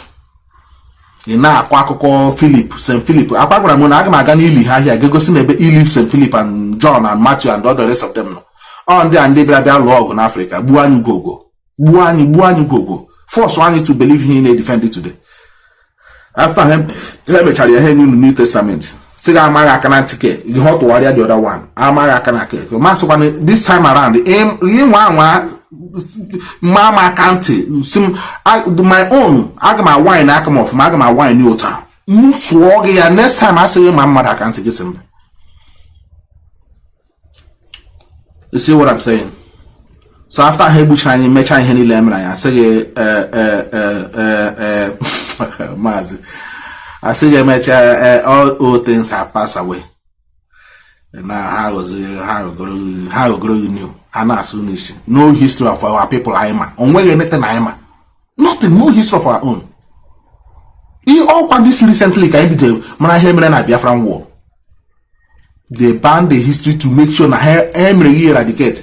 UNESCO, remember just 7 years ago or 8 years ago, UNESCO brought here, put out they also make contact with the Mazi Nnamdi Kanu, make contact with Radio Biafra. See that now you're not fighting to restore or to keep the Igbo race or language that that in the next maybe now 50 something in the next 60 years or 60 something years as of that time, if you take about 8 years out now you got 150 something. Now anything to stop the extinct of the Igbo language and Igbo race that in the next 50 or 60 years that will be out of existence. So this here in Israel now. Some of you now call it. Yeah, my child may on that place. When I'm a of Israel, not by here, I won't show Jimmy. I'm all out my banket. So I have good watch. The same people in there who are in your room here, but Donald Trump like Jerusalem, the capital, or one day here, Baruch was an by head of Tahade. Or quite the same there, what are you? Has no way head of Tahade.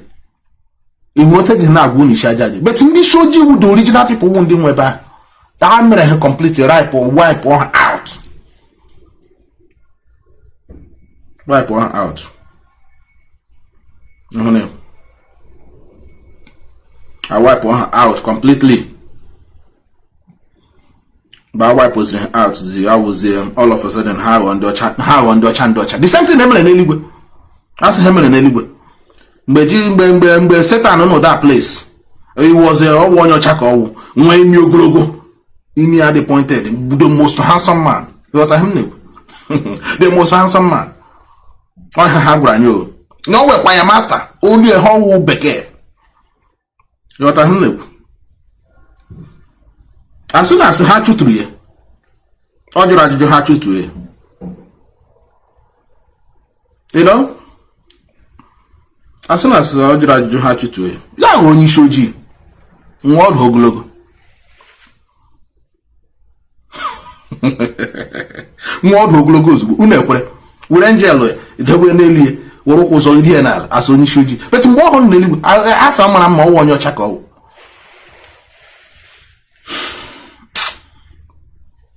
Ndo Budo in church in ha. In here Christianity in ha. In here the church today. Kuboye make sure complete.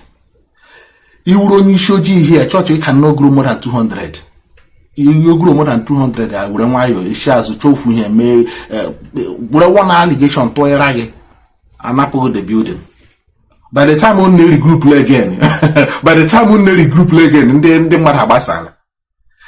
The only thing that you may allow one day by a church here, there's some the reason because I won't show you this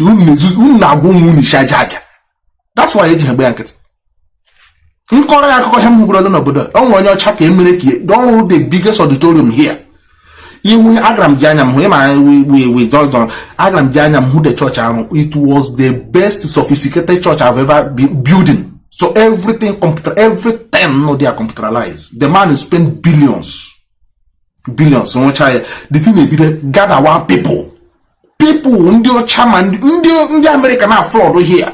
All these mega pastors are not here. The man are not there. The flood went to the place. The government, how he don't play with them. Back, half warrior card was because all brainwash the locals. The matter happens on Haga Kwesega, have one at church, then I pray in a fasting.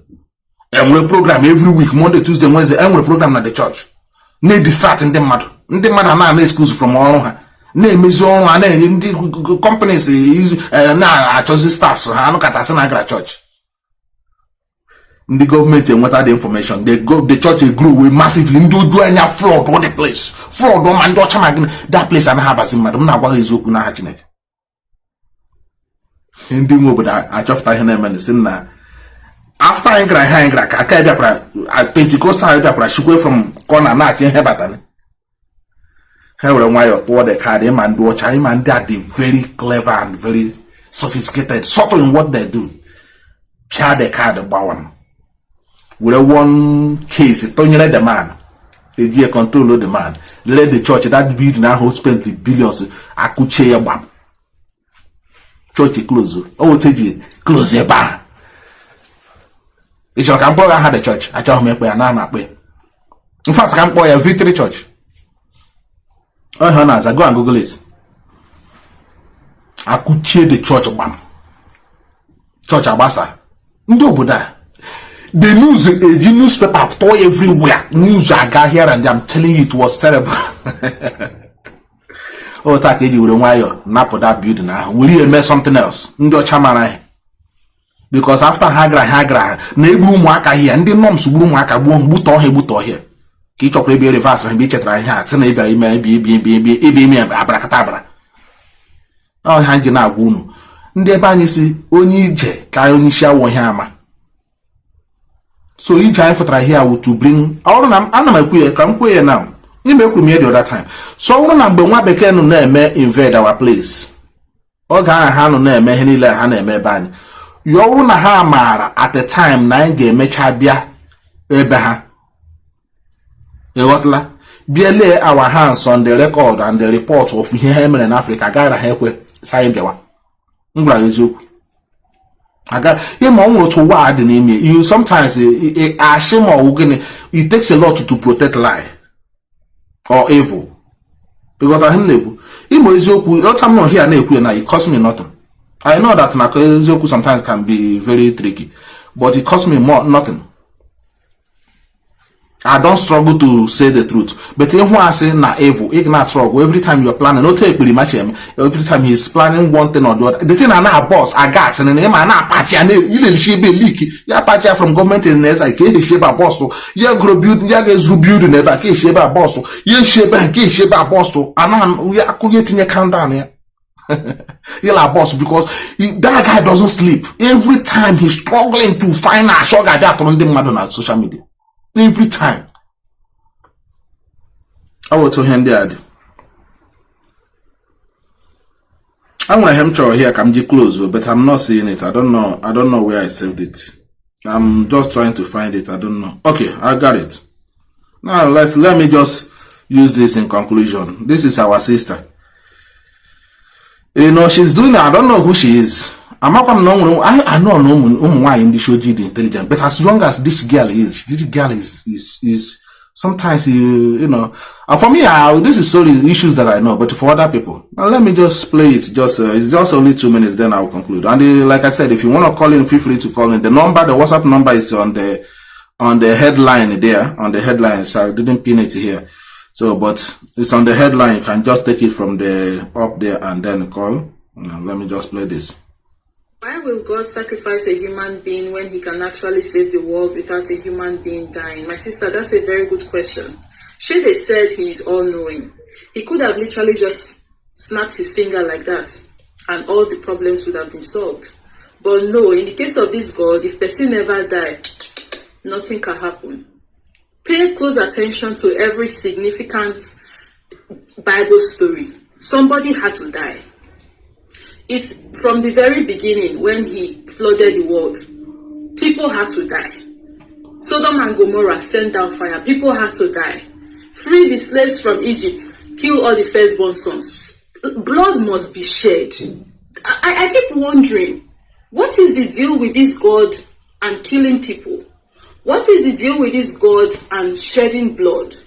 Why must blood be shed at every single turn when there is something that that's going on and they need to be changed? Why must blood be shed? I keep asking this question. Every single time I can't have an answer. But back to, before I deviate, back to, your comments. The question I want to ask in regards to, this, still around the context of your question is, who did God sacrifice Jesus to? He loved the world so much, he sacrificed his only begotten son. So who? To himself? Because he could not have been sacrificing his only begotten son to someone else, to another God. So they are trying to tell me that God sacrificed his only begotten son to himself. Does that make sense? Then after sacrificing this son of his, is constantly holding it over our heads, talking about how way I did it for you. For who? Now me saying, may you keep your picking. All powerful God, he could have done this. Or hell, just thought about what he wanted and it will come into fruition. But no, let's go down to earth, find a 14-year-old virgin, impregnate her, wait for her to bear the child, wait for the child to grow up and then kill him. The fuck? Whoa. No, calm down. Before Hasana.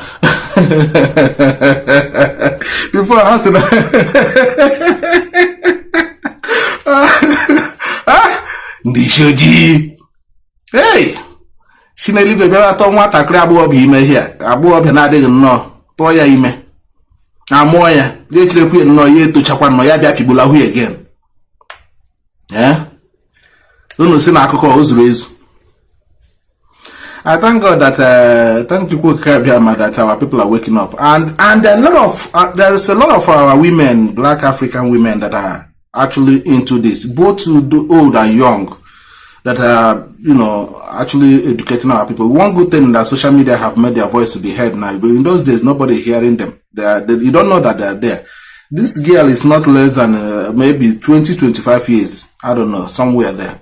But look at the kind of intelligence. And you see some other women here weeping, crying. God will punish you. He said, look at the born at home, maybe on a woman wake up. You a grown-up woman will be weeping sentiments here. Look at the young girl. I wish that I'm age, although I'm but in my social media, I know that we couldn't talk much. What we are doing is just to restore our dignity, so that you will know your own history much more than other ones. The story doesn't add up. You can have here. Ya mochanwa, ge no kata zebue. Gi chire nwa ha tocha ge bia bebue. Ta we bue ya wuru no jinu na Africa. My father no mi mo ha na aka ugbo. Na amagi anything. Na enwe anything to do. Enye gburu here. The season all maka ya. Ko ugbo na village. Now all my debt to pay. Kemgbe ha akwudo nna m akwudo ogwo ha, nne m akwudo here. Ha no here today. Ma bi rekwa kwa my debt to pay. My generation are now siblings are now my debt to care with debt to gain. Where my debt to pay? Here only so now this their debt time who bekena lekwe ha gwara ha onye ọcha gwara ihe nnom so mere n'obodo mere na-eji eji no wonder enwere ebe jiri church here enwere church hụ here eweri enye ofu one church enyere ndị alakuba ofu church enye ndị alakuba ha ko ha emejigara ime tizie ya dia on also ofu one spot enyere ha n'obodo and ndị uwe ojii na-akpagharị there 247 to checkmate them akwefuge because ha chọrọ extremists here, extremists like that idiot in America, completely extremists. They are in the image behind them in the 2019 and 2020 COVID.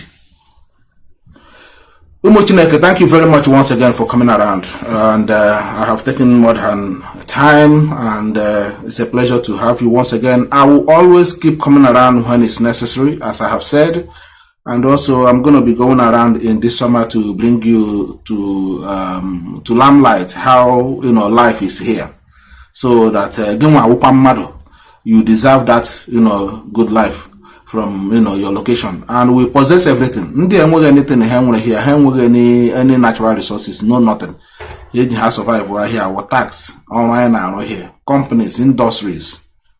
All in the show na industrial estate, get rent that place, GNM church, industrial estate. I don't mind na ndị shoji ọrụ na ha rent the place na-eji na akụziri ndị ebe anyị history and culture every Sunday. That would be much better. You understand? Anya amara na ọhịa eketara iji na akụziri our young generation, but ihe jiri na brainwash our people na anakwa ha tight n'eli to believe on this known God.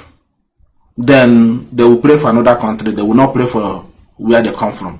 They will call other people's ancestors, but they will not call their own. They will only demonize your own. You know? So this madness needs to stop, and this is why we are here to restore Biafra, because this Biafra will actually bring us back to our roots.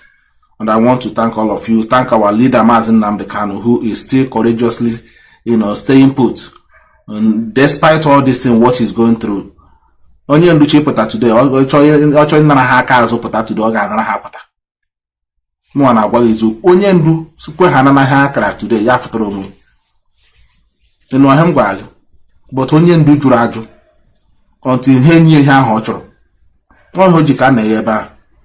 And that's why we cannot back down. That's why we cannot even dream to give up. All na when I dream, I say Holy Ghost.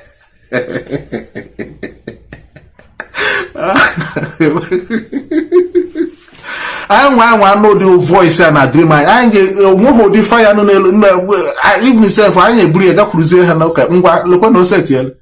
We will say Holy Ghost. That fire house bosom. Because Onyendu is paying a huge. We cannot afford to abandon him. And anybody threaten to, ridicule what we are doing, we will not spare you. Whether you are a member here, whether you are an old officer, we will not spare you. That's the way we are doing it. So once again, thank you so much. Thank you so much. And keep us sharing this. And also keep on following me there on Mazi. But please keep following there. What we're doing here is a selfless service. We don't have any personal interest whatsoever. We want to make sure that this message we are blasting in all cylinders, and if people are not talking, people like us will continue coming out to talk. All right, and also remain resolute to remember our leader in prayer. Keep supporting in anything. Be loyal to this movement. Be loyal. Support your own. Don't use church or sentiment or any belief to isolate yourself from this. No matter how she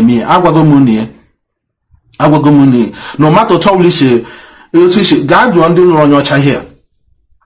God you under on your chair here. Go and ask them. Me won't walk on your chair, me won't on your chair. Go and ask them. Once it comes to anything Basran Debeha, you also like him and I love. I am telling you, their loyalty goes to their own people. Very simple and short. No matter how sort of how go Lamborghini, everything, Vinya, bear hope, what take carry. Hana humbly before, which you will not talk about. Men here talk, what they have that their loyalty goes to their own people. As simple as that, very neat. That is what we are saying. Whatever you do, whatever you think you believe, whatever whatsoever, once you come to threaten the race of Igbo people and the Biafrans at large, we will march together. Put one any lender has those bozo. Biafrans, and you defend your one. I met up we fix ourselves. I make what I shame. So unagazikula bando kahagazikula na community and gonna destroy our ancient stuff. Ibia here gahucha ihe ndị nụcha 100 years, 800 years, ndị nụ 200. I want to come the other day. Have on 1000 years na city. They go senior 1000 years. Ancient. I want to destroy it. I can't buy your car. Then bass no which. Ndị a ga-abịa ite ọdịna ihe ndị ebe anyị kpụrụ ihe ndị ebe anyị gosiri na ha dị technological advance at the time their own. At that time of their own, how to preserve water, memory, build all everything. Those things, how much? It does here, in the church, I guess, this little ancient thing now who history, I get you, I get you, money by alien destroy. Or this kind she's an alien. It was in history, it was a track here, you can't find them because they destroy you. Oh, no, she know a banana, Uji. onye ọwụla nwa afọ Igbo here ga-ama ihe m na-akọ. Sorry that I'm going back. Onweshi no ebe anyị na-akpọ uji. That uji ahụ na-anọkarị in a marketplace. Amaghị m otu ndị ebe anyị should choose to be identifying market square in anywhere that tree. Ma ọ wụ na osisi ahụ na-abịa agbadị ya, ma ọ wụ na osisi ahụ na-anọ dị ya before ha bịa rụọ market around it. I don't know, local market. Everywhere nọ ebe anyị almost of the markets on. Some of you know here can confirm that to me. Some of you know here can confirm that to me. You understand? Uji ahụ nọcha everywhere n'ime marketplaces. And the can ebe anyị ihe eji mara ya mgbe ụlọ osisi ha aka ya gbajiri dapụ amara na o nwere ihe ikela ga eme.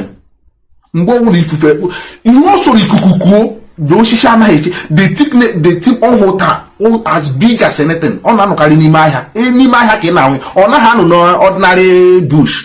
It's always in a market square. Na ọrụ ma ọnụ na ya nọ na market square. That uji a very mighty tree. And those trees we can engine na akọ ya anaghị akọ ya anaghị egbujikwa na egbuji. Ọ ga-akpọcha nkụ n'ekwane. But mgbe ọbụla aka ya amajipụrụ dapụ, o nwere ihe na-aga eme na that community. Ọ ha nje mara that ushi. And o nwere ushu ọ na-eshi during the summer mgbe ọ na-erugharị o nwere ushu ọ ushi enwụcha ihe na-agwọcha ọrịa na-emecha ndị ebe o nwere ihe ndị ọ na-akụ. During the time ndị mmadụ na market ushi o nwere ushu ọ na-eku that time. Do you know na ndị church bịara bịa sị na nwere mami water na-eshi na that osisi ahụ apụta bịa eliri egbuji sị na and ebe anyị kemgbe ahụ taa ka onye ọbụla na-ayịzi ara ihe people bi ihe ma this thing wu ihe dị ka alụlọ ji anyị alụlọ ihe dị ka alụlọ ji anyị aleri kọtụ that ihe ahụ ele ahụ ya Chinachebe kwuru. It look like somebody was calling him. That thing, I'm not taking any call, that time is up. That thing Chinachebe also na nwa bekee abịa lere eriri ahụ ji anyị kọtụ elere osisi uji ndị ahụ big trees ahụ n'onwe bụ onye ọkụ gburu. But ha na-agwa mgbe ọbụla ahịhịa amajipụrụ no matter chọọ mgbe ọbụla ahịhịa amajipụrụ always gosiri something. Ọcha ihe ndị ahụ ekwesịrị ịkụziri ụmụaka during our own time. But unfortunately, ndị church abịa sị na ha hụ mami wọta ochi nga aha rituwe ndị church lere do osisi ndị ahụ that heavy trees ndị agbujishie. Today death everywhere n'ala Igbo, death everywhere. Ya wu ihe niile wu ihe ji wu our ancestral spiritual connectivity destroy dismantle ndị church. Nwa na-anwụzi akwa nwere boss m hụrụ on Sunday 22 passengers in that bus. Na somewhere na Imo State. 22 passengers. 22 accident. Not even one. Women. Ụmụnwaanyị anyị gara ahịa mkpụrụ osisi.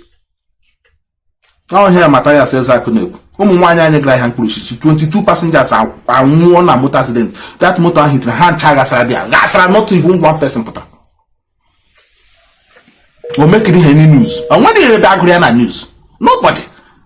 In those days in buying on all in those days in buying on all now something eme amok ya no nwere pia chara dị ụta zu ndochi na enwere pia chara nwere accident dị ụta enwere moto nwere na lekwa onwere nwa ntorobịa na height ya na ọwụ ihe a na-achụ ya onwere ahụ ndị onwere na ofuru a na-achụ ya chọbe enwe ihe ndị alachagon ndị church emelachagon ya na ha na-ahụchazi na mmụọ na ha gwaghị na we will see it. Do you see what we're saying?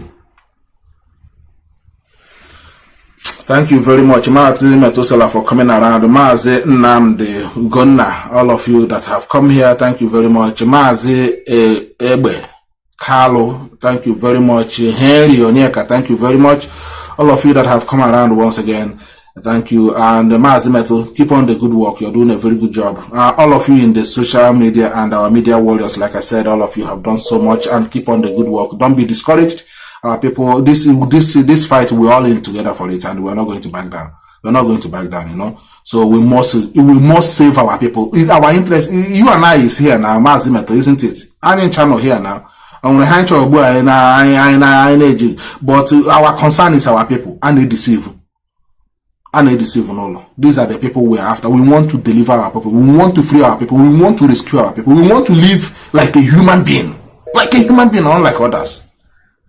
Than these people who taking the opportunity of the situation back home and they fooling our people and sending our people to a grave. Thank you very much again, once again, for coming around and remain resolute. May Chukwu Kabiyama continue to bless all of you. Mazi John Chinedu Mazi Okike Okimeka Ikemba Ike Buchukwu. Sorry there if I didn't pronounce it very well. Thank you very much. Nnamdi Ugonna. Thank all of you for coming once again. And I wish you all the best for this week. Ihe onye na-achọ akọkwala ya. Ọ ga-adịrị unu na mma n'izu. Unu agaghị anwụ ọnwụ ike. Ihe ọjọọ agaghị ezute unu. Ihe ọjọọ agaghị akpọ unu. Ihe ọwụlụ unu na-etinye aka na ya ọ ga-agara unu ọfụma. Ka unu na-eme n'ụzọ ziri ezi ọ ga-aga ọfụma. Akwa ịhụrụ Biafra anyị ga-enweta. Nwere onwe anyị ga-enweta ya. Maazị Nnamdi Kanu ga-enwerịrị onwere. Ọ ga-ewetara anyị Biafra. Anyị ga-abanye n'ime Biafra. Anyị ga-abụkwa abụ. Ịma anyị nwere olu. Anyị na-abụ abụ in all levels. Unu chọrọ ka m nye unu one olu here na abụrụ m abụ kpata kpọkwa gita nwekwa ebe m na-adịghị mma ya. So ọkwa ihe abịakwara bịa anya na-ele ekwe back. Ịchọ na ma apịara ofu elu ma ma ga-eweta ma acoustic guitar. Hang on. Ịchọ ka m nweta ya gozikwa unu na esokwa ihe. So na onweghị ihe anyị na-ejighị ihe. Ịhụ na ya. Uche anyị dị onweghị ebe anyị na-anụghị. You know? Ịchọ onweghị ebe anyị na-ejighị. Ịchọ anya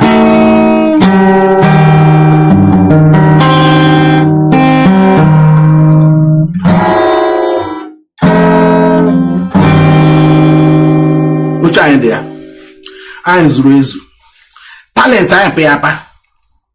Ịchọ na ama apịara ofu olu, but next time m ga-enye unu olu. Next time I will do it.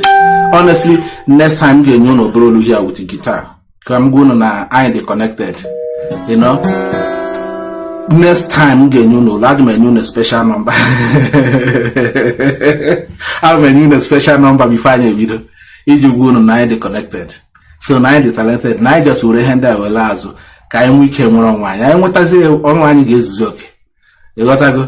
Thank you very much. Thank you very much for joining me. And we will see you sometime in the nearest future. Maybe in the next 2 or 3 days, I will come live again. And if there is anything up there, I will let you know. Thank you very much for coming around and remain blessed. Thank you.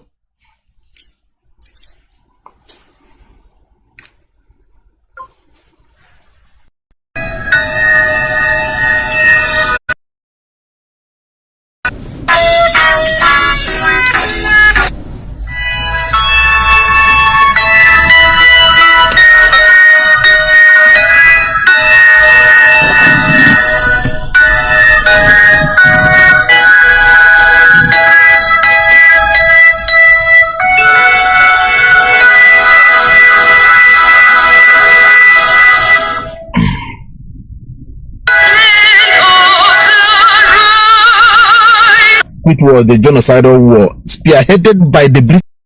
Go out here taking what we're saying to you personal as whatever emotional that is guiding you or you are living with, not even guiding you, that you're living with. We are dying, our people are dying, our land is under siege, seriously under siege. No organization, no country, no other people, no friend is speaking for us. It's like a gang up to eradicate us. People who are home will not understand most of the things that is surrounding them, because somehow they have engaged you with some kind of a very, very, organization to distract you from the reality. Why these people are operating from all angles to encircle us.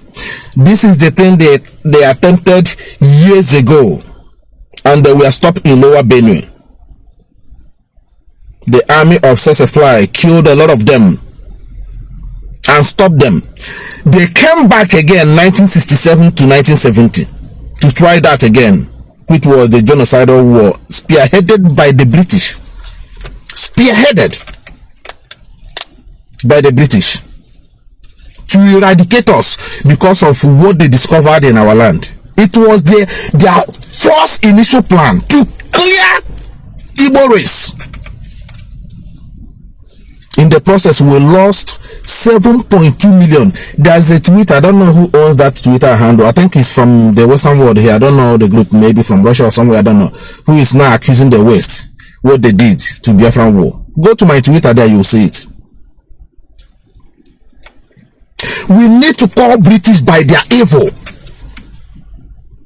Don't spare them, expose them. Call British by their evil.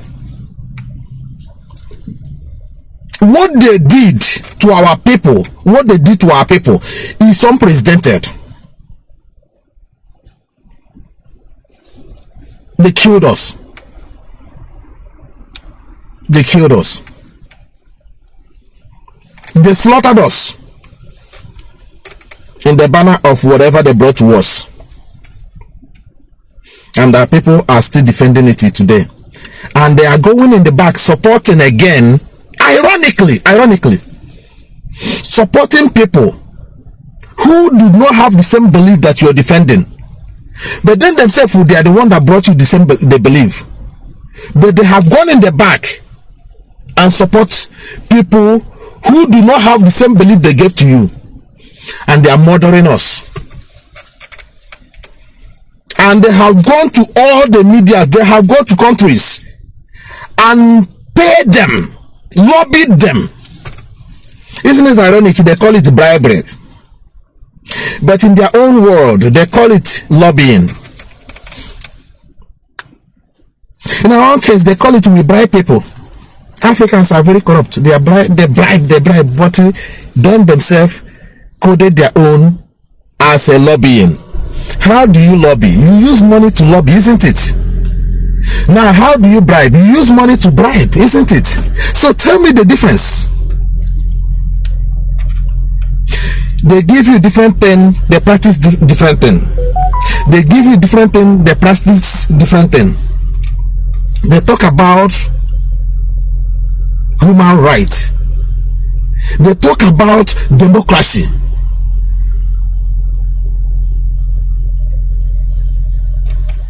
But Mazi Nnamdi Kanu, the leader of the indigenous people of Biafra,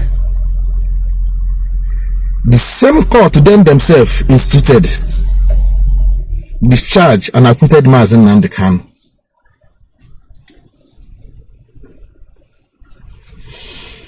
And Katrina Lang, the British High Criminal Commissioner, is in Abuja. Sitting on top of that, a British citizen. They now bend the human right. They now bend the what they call democracy.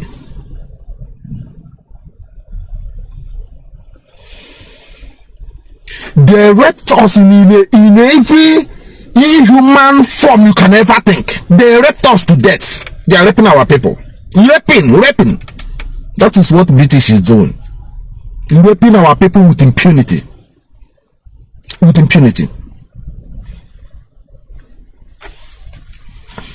want to tell you without any mixing words. I'm not here to attack anybody. If it were here or in any other country or race that have Anglican church in their land that came from Britain, and British are the one doing what we are going through today, I am telling you, they will close that organization. That country or that particular race will shut it down. If there is an Anglican church in China and the British are killing them in China the way they are killing us, depriving us from everything that has to support human, violating every human right, violating everything that supports this human being, as the case may be, there's no hypocrisy that is greater than that one. And you're still holding firm the organization, supporting them, contributing, and sending to Archbishop of Canterbury. While Mazi Nnamdi Kanu, who happens to be also an Anglican church member, his original, his parents was an Anglican. Did you see what we're saying?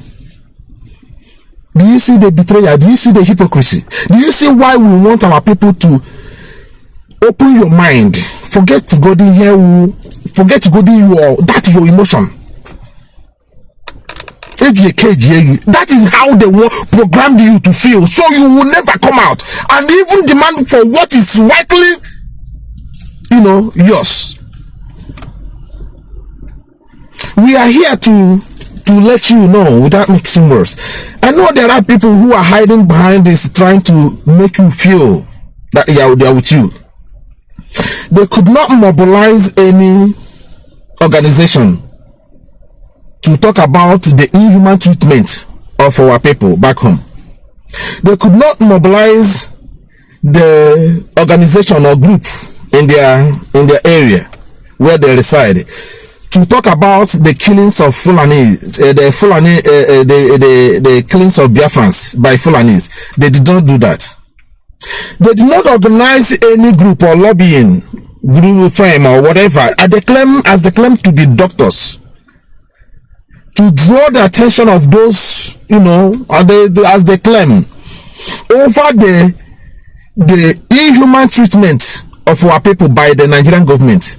The killing of, they did not do that, but they were bragging to mobilize 1 million organization against IPOB.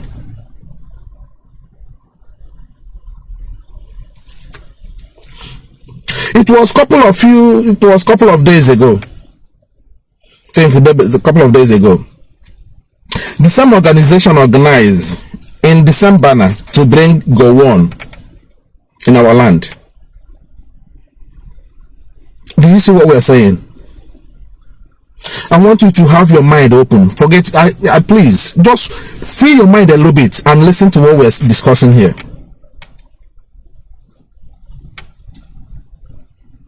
Mazi, you're welcome. Okay? Just happen to call on a little bit. Just happen to on yourself a little bit. Let's discuss as brothers and sisters. Come do my hair, them, or time, or not do I know the game man on Wiggy. Our leader is there paying a huge price. Only in Buchi Pota today, Omana Hogame Pota, Una here, a bunutro, abracadabra, a bunutro, fake miracles and abracadabra now, Buni Shajaja. Only in Buchi Pota today, ye may pota, unne. But he got you, get him and onion do the chocolate compromise. Even with your ungratefulness, that you are talking about to mobilize over 1 million people, organization against IPOB, rather than mobilizing them to draw the attention of the killings of your fellow believer by the same people who brought you the same thing in delivery.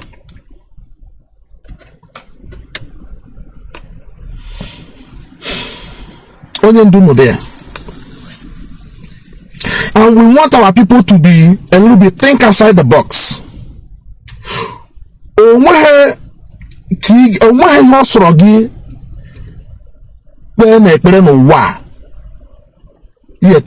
Because a prayer is like a wishes. Which if wish is rich now, I'm and Daddy would have ride on a horse. Or one idea. But a prayer without work is dead on arrival. Even like this, I don't even. There are some certain things. When then I will have the hand occupy our radio sometimes. It's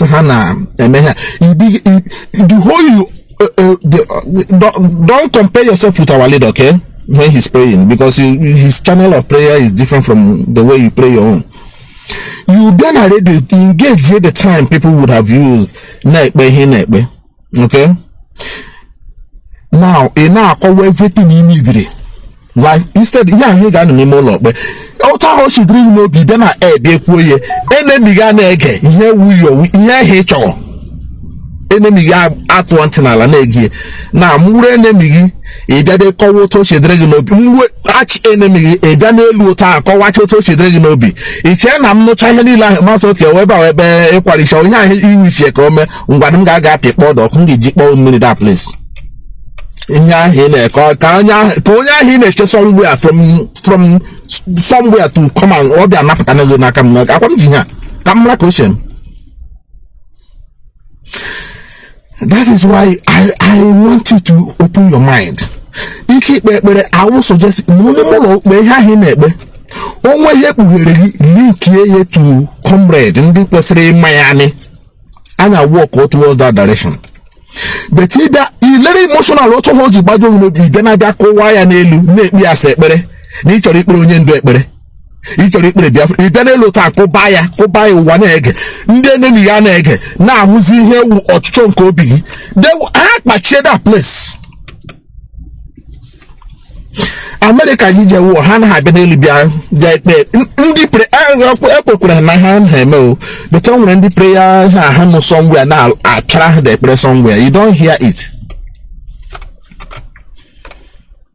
Ndi China gawa kwa ọgụ ha ndị ke ha kwekwere na ihe ekwe nwere ndị na-akụrụ ndụ ọfọ na ala that place ha na ha be n'elu bịa kụba ya enemy ha mara ihe wu ọchịchị obi ha na ihe ha chọrọ that will be their result. Ihe m na-agwa buko wetu uche gị ewelie just wetu uche gị reason here with me please just reason with us reason just reason with us because ihe na-ekwu na-awụ okwu nwanne. Do you get me? I should try back and wonder how do we escape this war of Armageddon that is coming to our land? Imagine Hakorash. Do you know Nehetri? Una who the same thing. It's time kind learn. The same people I as a counterpart. Johnny Benyanaka, how one could rather they will why I would care. Now, I be one your total. Can I point it now? Anna to vote to hear. The listen vote to me here. Our brother P2B went to UK. Gone now with Archbishop of Canterbury. I post the picture to remind you. Our brother went to P2B.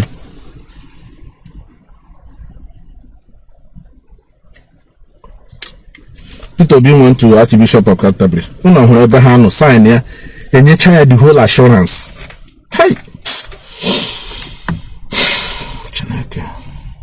and you try the whole promises. Whether may use here, which that's what I have believed in before that people be actually use here to scuttle what we are doing. Now how faint faith. Do you understand me? Faint faith. KG pull our people out because how chop go that now with his name Mazi and Nnamdi Kanu and the Ipob. Never chop go that there's no headway here. How chop go him. But the only way to bring them out to be involved in this quagmire, which you have planned to go,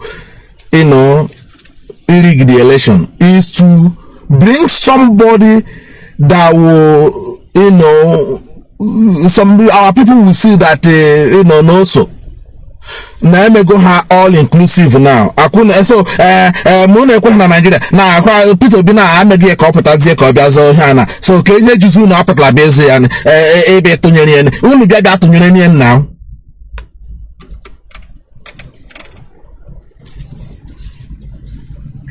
That's Victor Ndo. Only get that to I had they prove Unania. That is the only way to get you out. Because how man get happen? It's all happen. Nuna who go na here aga rig. Nde banye. O repeat obi je bi manya brakata bada. Put obi apata.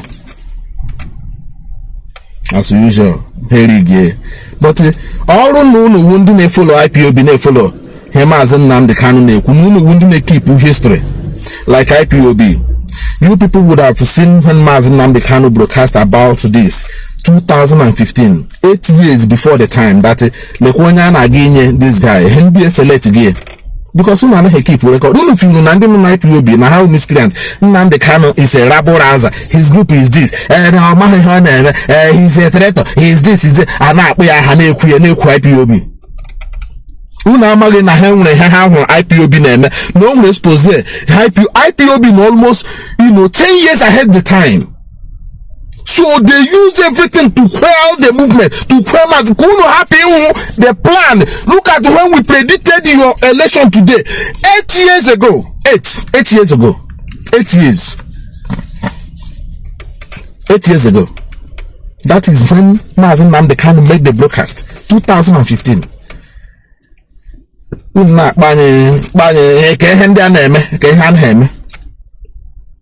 Gị nwa amaghị na-eme ọrụ nwa awụ ndị obedient hụrụ ihe a gee ntị mgbe anyị na-ekwu maka ya. Maybe you people would have had another strategy to counter them now before ha hatch this their egg. But you know what? Some of you already ka IPOB and the Mazi Nnamdi Kanu organization. Mazi Nnamdi Kanu IPOB. Unu already ka anyị. Unu amaghị what it takes to build this. You know, you don't know what IPOB is made of. You might have Mazi Nnamdi Kanu to establish IPOB. Unu eche na Obi is a movement. Let's go and try our own. You don't have the discipline. You don't have everything. You don't have the structure. You don't have everything. Nothing at all whatsoever to organize to keep yourself together like IPOB. IPOB has been, at least since IPOB was born, it's now 10 years. Or a couple of months now, it will be 10 years since the birth of IPOB. So all the experience, oh my God. So it cannot just form organization now, be a movement. You think that it can sustain what IPOB have, been through. You want to use it to compare IPOB. No one obedient now. Look at you. See, you are still obedient now. Look at your movement. Look at less than 6 months. Look at you people now. You want to compare your nonsense you call the movement obedient to IPOB. All of you social media mad dog, we are all over the place ranting.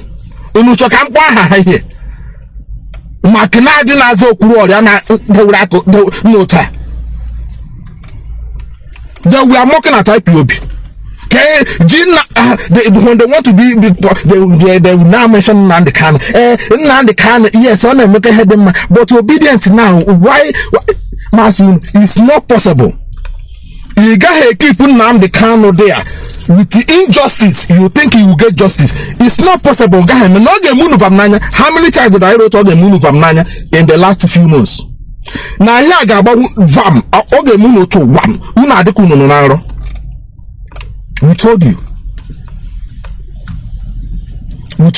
no the moon of Amman.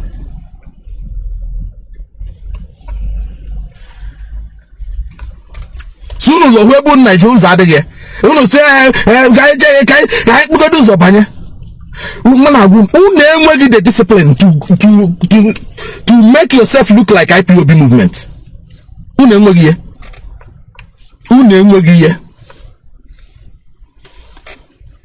Now, look at what they did. The picture that is coming, instead, the picture that they are pushing out now, look at, I know that is exactly what will happen. The man they called your president-elect. Look when you have what I don't know now. Look at the person they brought to you. From tiny person to Afia Hazel like this. Because the man and your is it Olonya na will the other day. Olonya na will. Mazi CJ. Olonya na will the other day na airport. Is it Justice Minister Kogan? I don't know. Or Chief Justice. The man is using it. Before the same time, Anna said, "I don't keep like the man landed in here." The same height, the same kind of look. So how we Patoyaka shape team here, Metoya de Kahana. Man, laser surgery now. Laser, Naya, ya de Quaka, Nawe, a minute. kake Jagaban anya adịkwa ka kie na akpakpa imi ya ka imi ya eme isi ọwụ ihe a na-arụ here arụ ya kpata vubatara unu somebody na anaghị eweli nwa aka elu before na cannot raise flag a na-eji ha support aka ya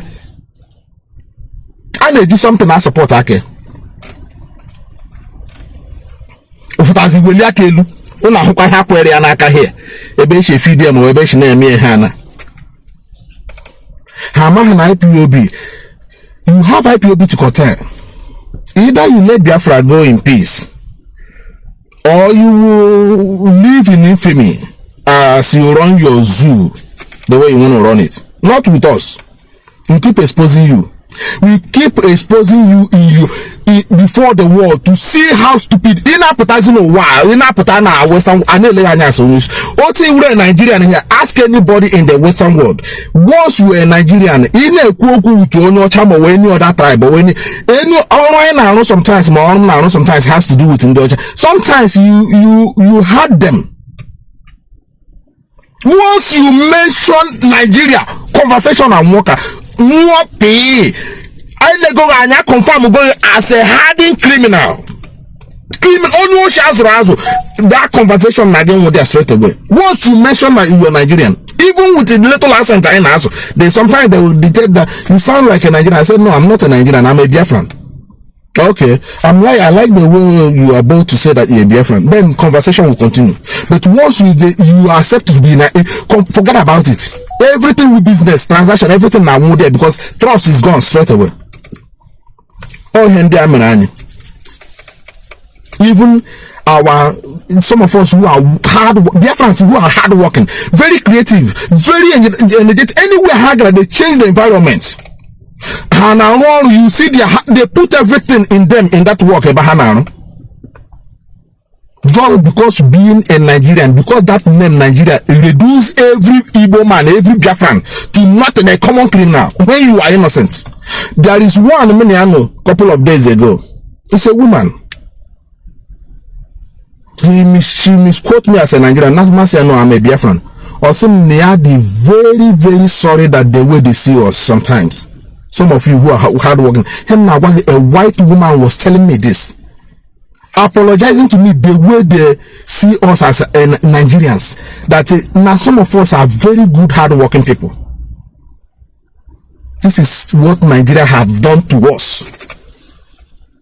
This is what British has done to us with the fake identity.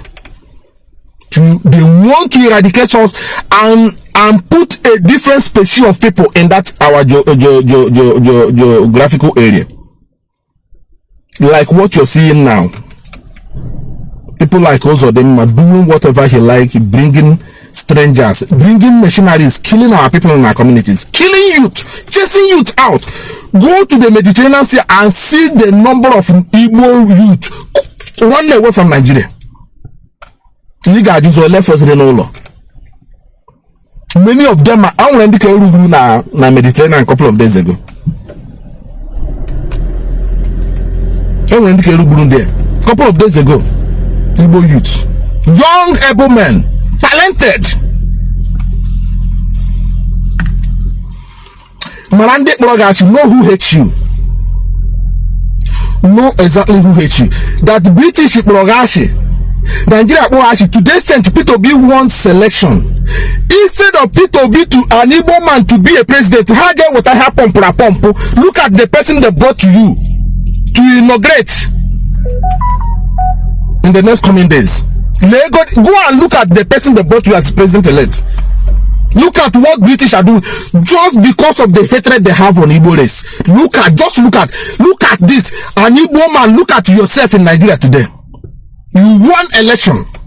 Mazi Nnamdi Kanu completely left there for no reason. When their own court of law have discharged and acquitted this man because he's an Igbo man.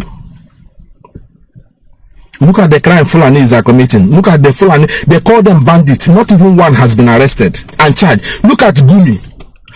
Look at Katina Lang having a meeting with Shegumi.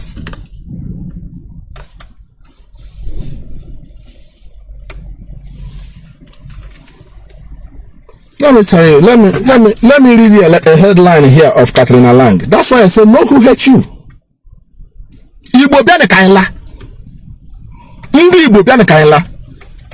Nigeria is not meant for you. In whatsoever, Nigeria is not meant for you. Instead, an Igbo man to be a president. Instead, an Igbo man to not but here we hear people. The people's people will go there. We vote for you. Has no. Instead, the man will go there. They will rather bring a dead man to be a president of Nigeria. And now, for you to accept it. Now, for you to accept it as a Nigerian, obedient Nigerian. When the right that is belongs to you is due, they will not allow you to take it. You go to court, they said no. So what's the need of being a Nigerian? No who hates you. Let's go. These people don't want us live. Let's go, Igbo. This madness, this nonsense has to. Let go do 2 days ago or yesterday. See now with the president elect. Just go and look at that. Look at the pictures coming out. Nani state of P2B. Or then they know here the same Britain, the same number 10 Downing Street. A Christian, for that matter. They found him unworthy. Even when the masses unanimously agreed that this man should go for them, to represent them. British are just not come now what I room on young round with somebody to be feed.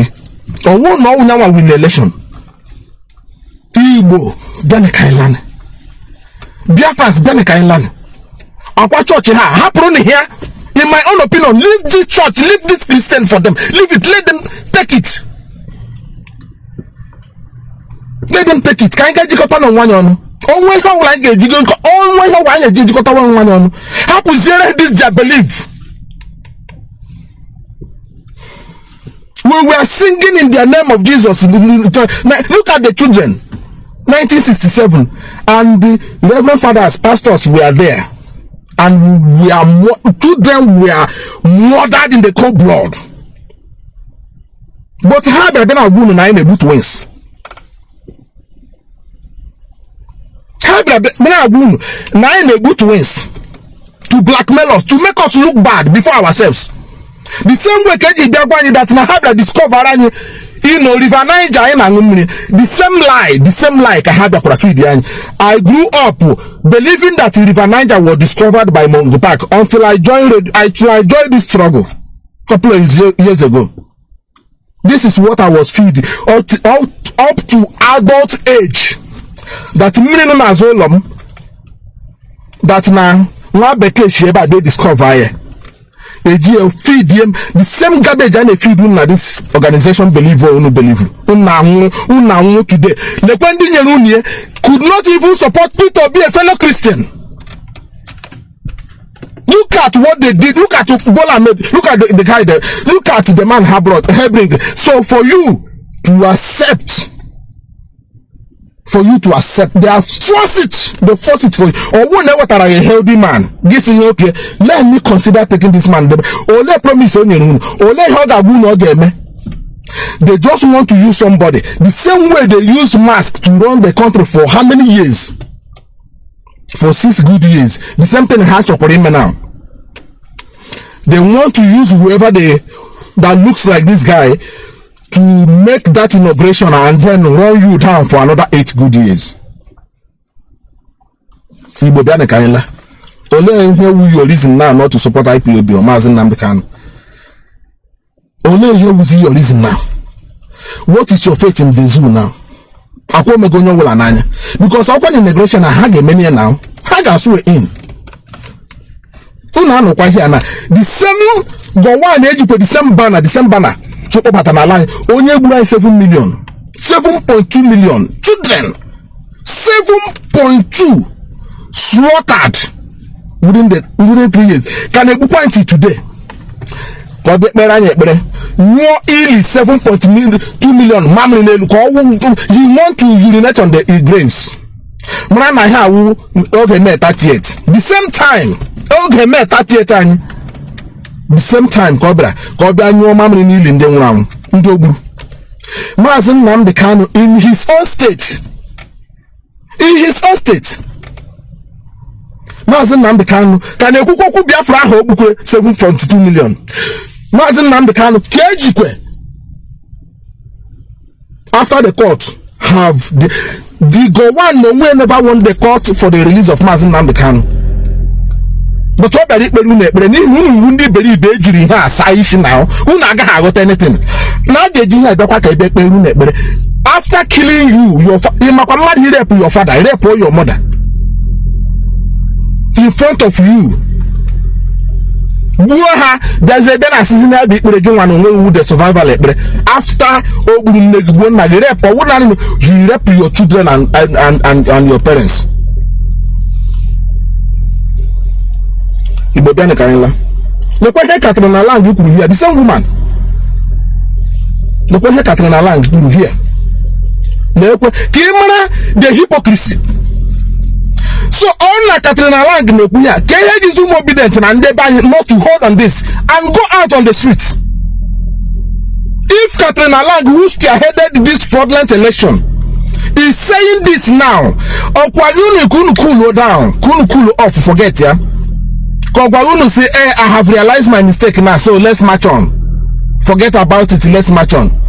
Ọkwa unu kunu react ya. Then all ọkwa unu I'm expect kunu react now. So what is holding you? Since our people cannot go out on the street to protest over this, okay, now enough is enough. I think we have done it now. I couldn't make here what told you. I couldn't make it. All IPOB actually blackmail. IPOB leadership, they swoop into action, implode everybody, every criminal known to this world. Mandi can they employ them, pay them heavily to criminalize IPOB. If also go to war terrorists in this, pay them for a clear-cut eradication of Biafrans. Because the reason why you give money to world terrorists in this, to label us terrorists, as terrorists now, I won't know indigenous people. That is the way they listed it there. Indigenous people of Biafra. So basically, entire East Igbos go and eradicate them completely. They are all terrorists, and all of you know here. If not the Rally Emirates here, and also our brothers in Australia, and of course the leadership. For the leadership, that is why they were coming after the leadership, attacking them, getting to bully them. Now, Hagalaga, another idiot who go somewhere based in America. Can't handle that place now for Oku. I couldn't know how to I couldn't know how now. We know how to put them out. We know how to help the how as Australian being not put that force to get them attack the leadership. All of them in America. Keep Onyendu away from his men. His men here he has worked with for years. With that is sibling. Not a sibling. Kainama Hagraga, but they are a member of the family. They them get me broadcast on that idiot. That idiot, Ziazaga is a being. They don't get a boy, Unga just in the tomel.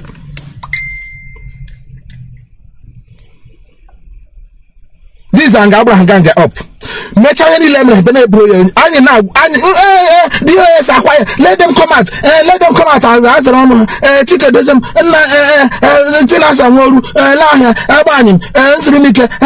let them come. They saw you people are compromised. You people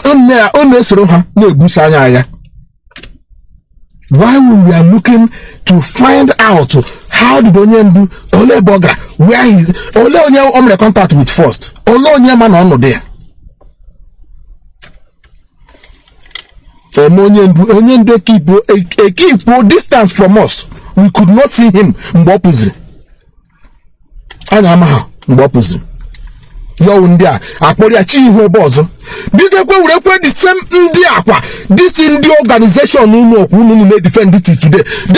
Then I say that na ha hụrụ onye ndu that na ndị OS na chi igbu yen ha chiri iri yen. Na mecha gwakwu unu he boru na amụma ya. All the prophecies ha fake yo kwa the same ha inu na gwakwu unu no ihe segbu anyị. This thing is killing us. Unu na-ewe emotional. Somebody agana aga eji na eme ha na akwa ọkụ somewhere. Ha de boru na amụma. Today sent agwa director no likwere nwunye ya shiri on the church a ndị ha anyị na-ekwu okwu ndị ụka akwa ime emu na apụ Mazi Jonathan Chinedu so now 15 minutes but unu no less I think unu no 5 seconds unu na ya fike about 1 second up wala from here ihe niile ji manya attack with this belief wa na-ekwu okwu te ohe ji gwa igbogo ọkwa ihe ji bịa wọrịa Nnamdi Kanu na o rikwule ihe ọ gakwara nso to his men stroke o ji aka hiwe by the time onye ndu na realize le ha wureli enye n'uche ajụrụ ajụ by the time ọ na realize le we don't want to say much on some certain things I na-eche we don't want to say much ihe ndị anụ na America ka afụtakwala gbuo bụ ihe one corner get were one platform more occupy that place. The bingo no there na the space. Ya no there na akwa na hit the place. Na hit here. But all onye ndu go to the one who na condemn all we niile ka anyị no gbanwe. Since okay, ka anyị werekwala anya anyị since anyị no here. Let's use our hand ka anyị mekwala researches ndị anyị wetara anyị ha anyị na-esogharị. Ha dịkwa n'ime ha nụzikwa n'ime. Onye agwara na ndị nọ gburu ụmụaka ahịa could you believe it? Ụmụaka mụchara nwaanyị mụcha nwa onye nọ ma evuru ya gbaa ya ozu n'ala nwatakịrị anwụ na amụrụ out of wedlock. A lot of them were given away. Ụmụaka enyecha ha away na America ihe ji hụ ihe niile chiga America today nwechara link ebe a ha na-abịacha ebe a before ha chicha. Because here ụmụ ndị agha gbara ọsọ give away because parents could a mother could not keep the child, they give it for adoption because na na-achị igbu ha. The same thing na agụkwa na mekwere n'oge this guy allow me ele this unu agụ achefusize ele nna unu agụ ụmụ slave book ele ka ebe asị eze si na ya ga-akpọwa 2 women ụzọ ofu nwa ọzọ. Onye ndị ọnụ anụ here kọwa chetara me again because the other one say why the other one say no leave it when the child grow we find out who is the father or who is the mother. So instead the norm si ga-egbucha ụmụaka niile amụrụ here some of them were given out by their mother or the two boyfriend the boyfriend and girlfriend the nwa instead a ga-egbu nwatakịrị ha sisi nwa ahụ enyezie to orphanage or nye ndị ọzọ ha kpọrọ je ga na-erezi because ha ka alụbeghị. So a lot of ụmụaka obodo was given out. Solomon Mazi King Solomon Mazi Ekroneke and Mazi Christian. So this is what we're saying. He said the one you got but a lot of them may escape. A lot of them go here. No wonder now who the bitterness in them. Where the bar organization also. Ka happens when I young misas no go here there no in na house but background and where head ota. They got one after here now but we don't speak now. Ako area see disturb on the government and the pattern. Ndị ruru overnight pụta ha na-ehi ụra na pụta were hot speaker na-make noise. For an around the clock here. So you don't come out and disturb people at any time. Not make noise and shout down everybody. You know disturb ndị ihe ụra na ndị gụrụ ọrụ abalị na ndị gụrụ ọrụ ehihie na ama time shift ha nọ. And now look at what they did to us. Ikwu unu nso elu ikwu unu anụ ala. Onwe ka na-ekweghị justice anaghị enye dị ga-enye. So olezi ihe ọzọ ndị kewakwana ndị ụwa anyị na ha si na anyị kwere na ha kwere cannot even support us when we call them. Peter Obi went to Archbishop of Canterbury, sat down with him. He kpechara ya mee ya na he go to number 10, the same there. He won the election. Has he stayed in Yanaga? Have a way you instead of military here. Gawia, hair front to Tasi, Okamanaga with Onion Round. Leonia had a represented room from tiny to this size. After Haka hair.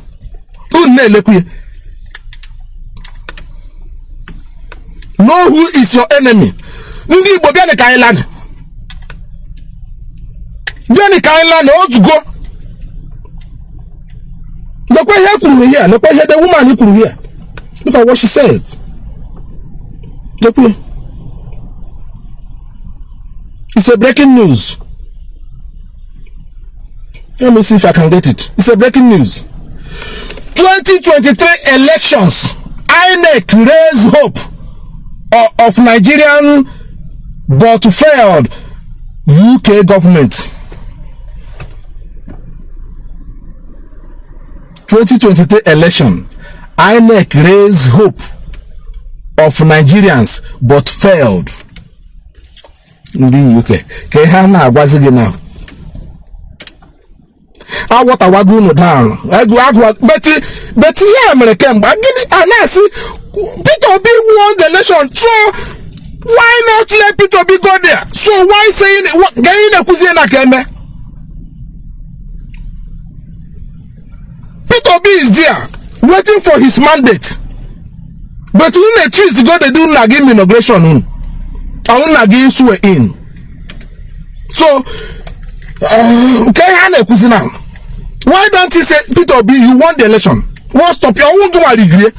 Now you can actually make work at the innocent. Now had the against. So now you want but how are you? This is what we're saying. I am quite like I'm a junior big garden. We are telling you what is right, what is obtainable.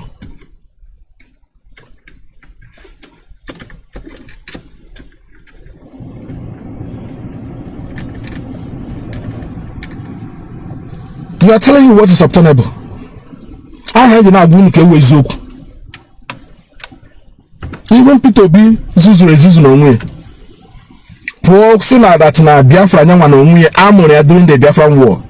So no one. How can you say name one? Everyone had name one now. They treat you as a dead man. I got I have to say as you think you are living. That was only one actually in your president. That is why you know our brother no dey good money. Say okay, I know I understand your situation and predicament. I am obedient. I am predicament. But you got no there. I need denying Nnamdi Kanu justice. You'll be expecting justice. No ga work. Now work 1 8 and time. Ona ga no dia ani egbu mu aka youth ndi Igbo nwanna anyi nwoke egbu ndi Kanu n'ugwu Hausa ela ahụ onye Fulani egbu onye Fulani ka ogbu onye Hausa. He quickly go on social media and condemn it. Ana agbagbusi ụmụ youth n'ụlọ. Now why not say mass okay since you for all Nigerians, you believe in Nigeria, since you for all Nigerians, that's fine. Why don't you say that Nigerians in the east are being killed and they should stop killing them? The military should stop killing them.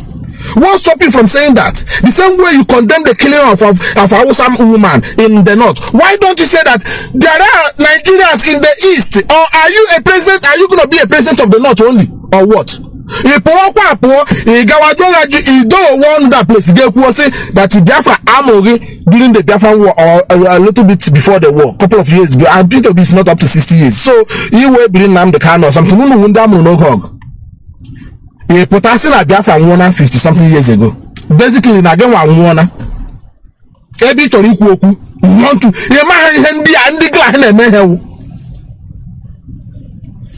obedient all of them. If you got head in engage now social media. Get data. Instead of you to use it to tweet and follow us in what we are doing and learn, you'll be using to be watching this PVC a couple of days ago.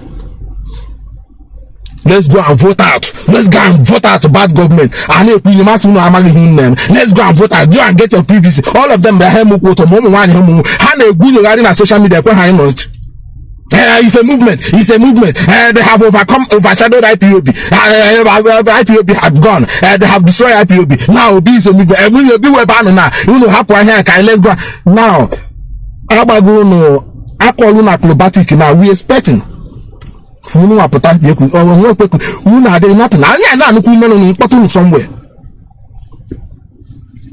The same this guy I got allow here in the name of the same believer in will go on. Use what the banner. Can they the same IPOB?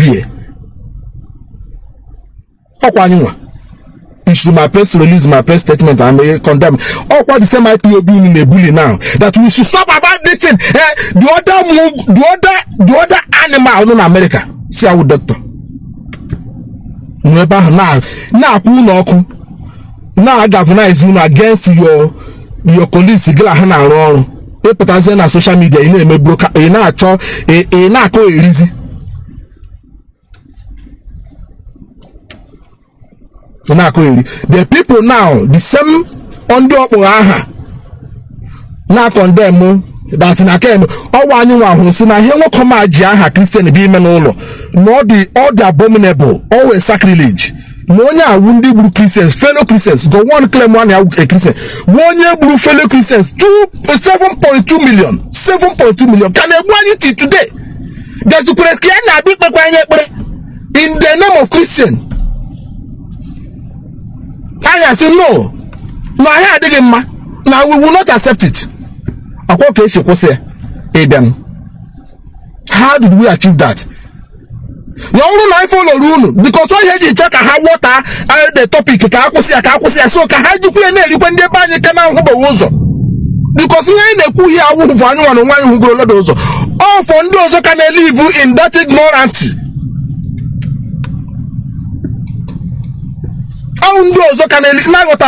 Because we were there before. I know like them.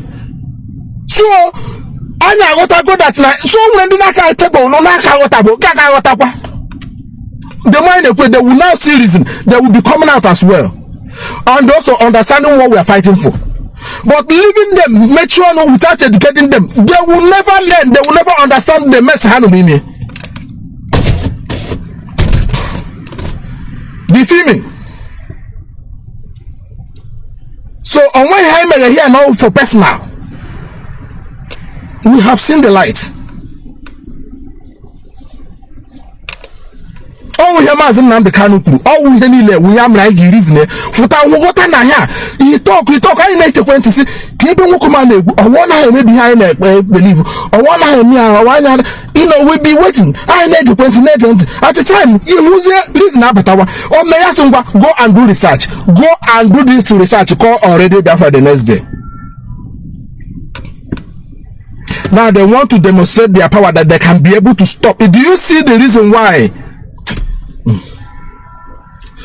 Do you see the reason why I said I don't want Biafra that I suffer, China suffer?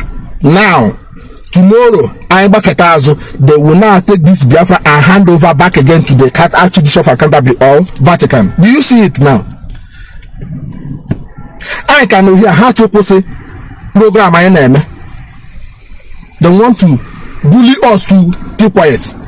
Imagine Nassing I said time prison and here direct that now I know here there will be no one like us. After we have gone, you will wish that we live forever. If we go that prophecy, no must go now. If we go that prophecy, if we go that prophecy, now I know here that's on when did the Kanye. There's no one that like I want this generation now pursue here. Now I know here they will try and behave like they are like us. They will copy, they will emulate, they will fabricate. But after we have gone, some of you who are going now, we wish that we live forever. I think we're gonna go now. Do you see it now? That prophecy, that particular prophecy is going now. And people happen now. They want to hand us over back to the same thing I just but shall walk here. Now they will somehow use some. These are people who have not followed the trend of this movement all these years until we get here now. All of a sudden, how go go ni shajaja? She distract the same. To the extent now they want to invite the Gowon to come and use the same banner and pray to God that God have. Do you see it? Do you see, and I utter the point? Do you understand it? Because all of this thing I can't know name is I can't have fool in their banny with whom all their agents is has a pastor. Do you think Gowon will try such nonsense or anybody will try that? No, I am running here also better not get you need that banner now. I am rather other thing not get better now. Okay, did the same banner as a Christian? No, okay, because you are maintaining that status quo. Now he's coming to fool you again. Actually, life of now, some of us know here. Once we leave this Ipob from this stage now by his ancestors now, because we must now. We must. Actually, life is here for now. Who's here now? You know the same. How you pay the same thing? That again, the brainwash and the care never now. I will say, now you maybe here, now you are amazing. I want a body. You want a better soul seed of discord. Do you see what we're saying? Do you see the truth? I am honest. As long as Chukwu Abiyama is concerned, as long as this struggle, for now, I am still honest and I will remain honest. As long as Chukwu Abiyama is to do so. Because I'm not boasting out of my own, but at least in this struggle, I am honest. Honest to the core. And I know where I'm going. I don't deviate. You can't trick him with anything. You can't trick him to divert my attention. You may look at me and when I comment net, it's naga. You back to the track to tell you that I'm focused. Oh, no one I told me who this kind of who's in the see the track. After you do something, once they throw something for you, not to wear about Jeff is a good edge. They want to make Onyendu look irrelevant. That's what they are trying to do. They engage you with their useless government in SI. The other one on the other side. General topic, you know existence. Look at now, see that Onyendu will be brain here. I get set here. Let somebody in the Kuma Onyendu inside and I fight for him. Now one comfortably. Next Onyendu for he reset his brain.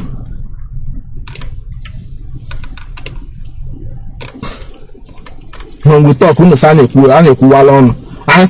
forget. Focus. But one P never in my hand at one P. Some of you won't be here. I'm sorry for the won't be. One P. Believe it or not, Facebook is not allowing me to see who are watching. Not even one view. I know how I watch them, but there will be some comments come now. One P the he goat. Also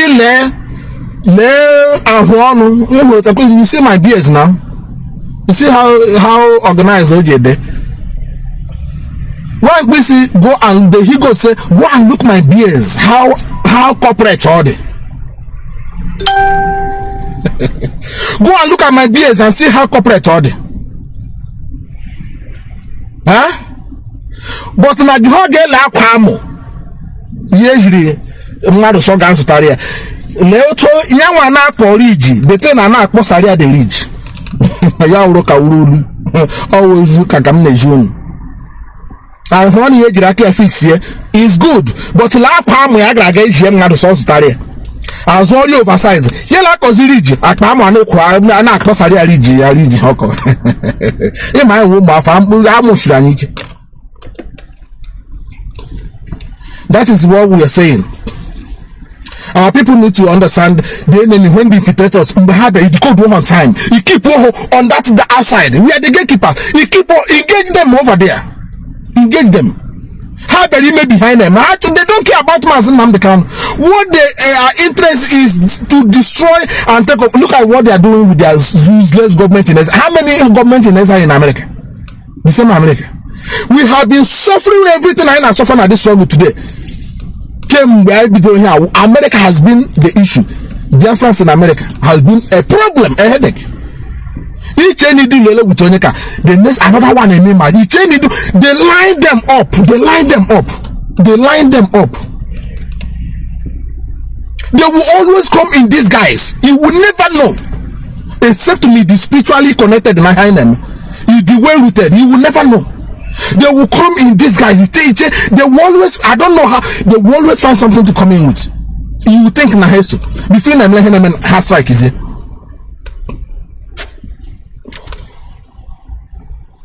Always come as a doctor. Always come as a doctor. Otu ka neli shi bia doctor ki anya ekwa ha no nti doctor support doctor until bekus ye anya hu bekus doctor. Oboji anya ruzi anya na kelesin na le nna anya. Imagine na ndị awunda send there to go and represent us before the world. Imagine with their name doctor. Anya send there before the world. So how get represent anya. How get we bekus ha na ihe here na social media. Akwa church agbasa. Olo nwa bekee, olo onye dị reasonable na chi deal with ndị a na-ezuzu ihe ezuzu. Let the other idiot say as a living stone. Look at it. I say after my child, he say, "Let no bugger guy in your office. Your work now. I will put a picture. Send them in. We are doing this. But protest in Ireland and America. What are these people? Why are they not coming out to participate in protest?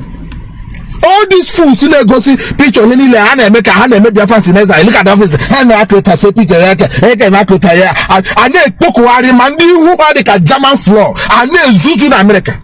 All quite back there where they go during the Biafran war. Ego Biafra. Oh, Zuku where they go there. That is why they don't value what we're doing. That is why Mazi Nnamdi Kanu was now here was a head Biafra in them. They can contribute to me. So can also be weak defend there. You will defend because all we beat you will defend it. You will defend it all time you may defend it. Do you understand what I'm saying?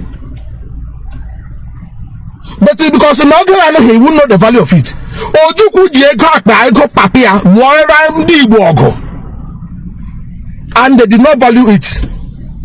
Because of why hopeful, huh? All na hand contribute, even though now yes, some life were lost in the case in all na nego have finance happier anemia. They will know how to defend. They will fight to the bitter end now.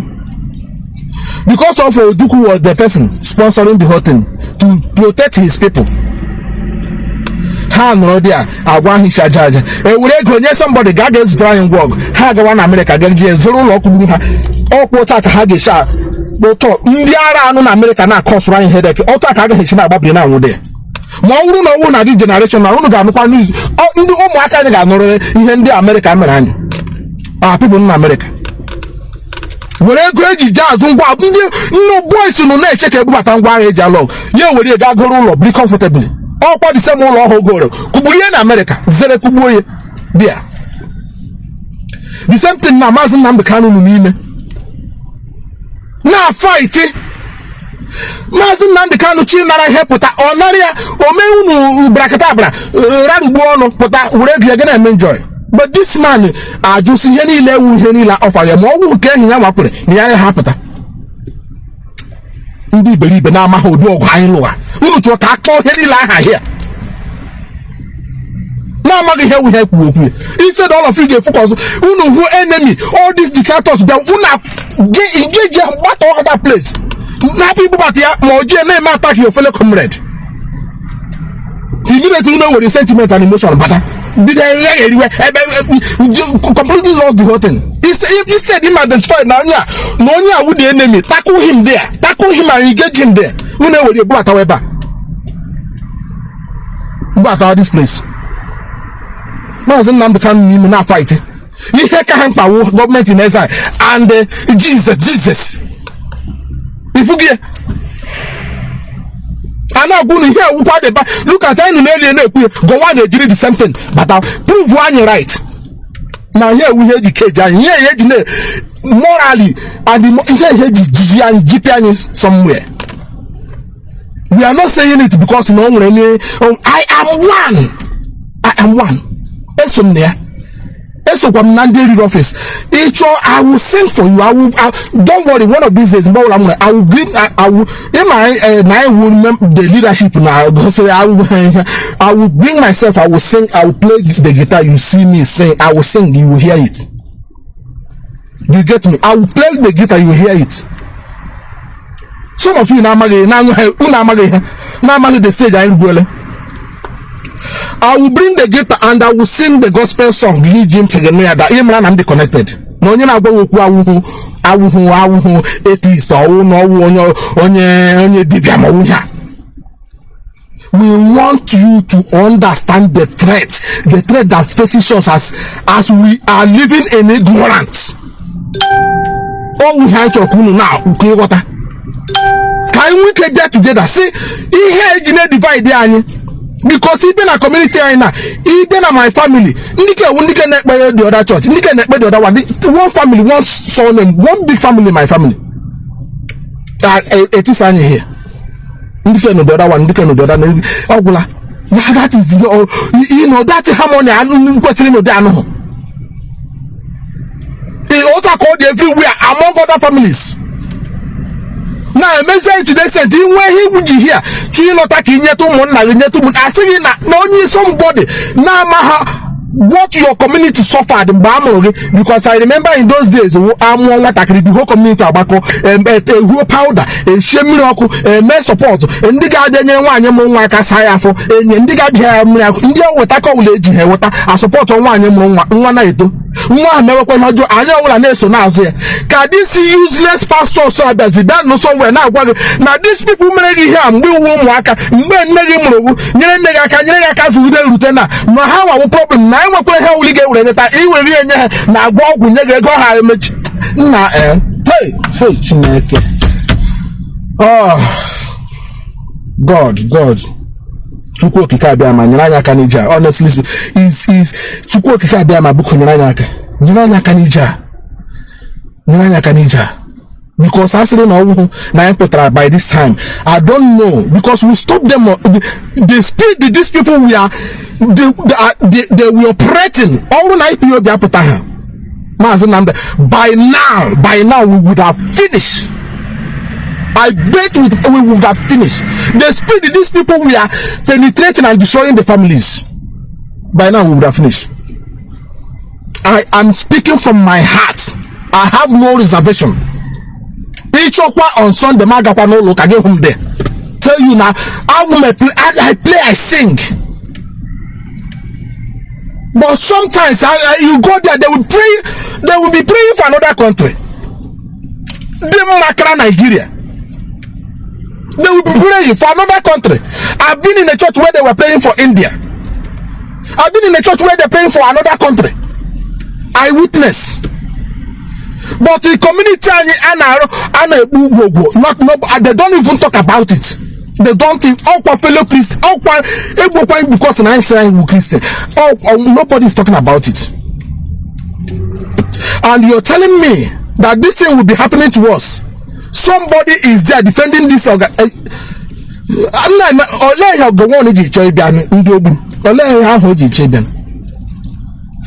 what I'm saying here is to reason with me. Put your sentence, please reason with me.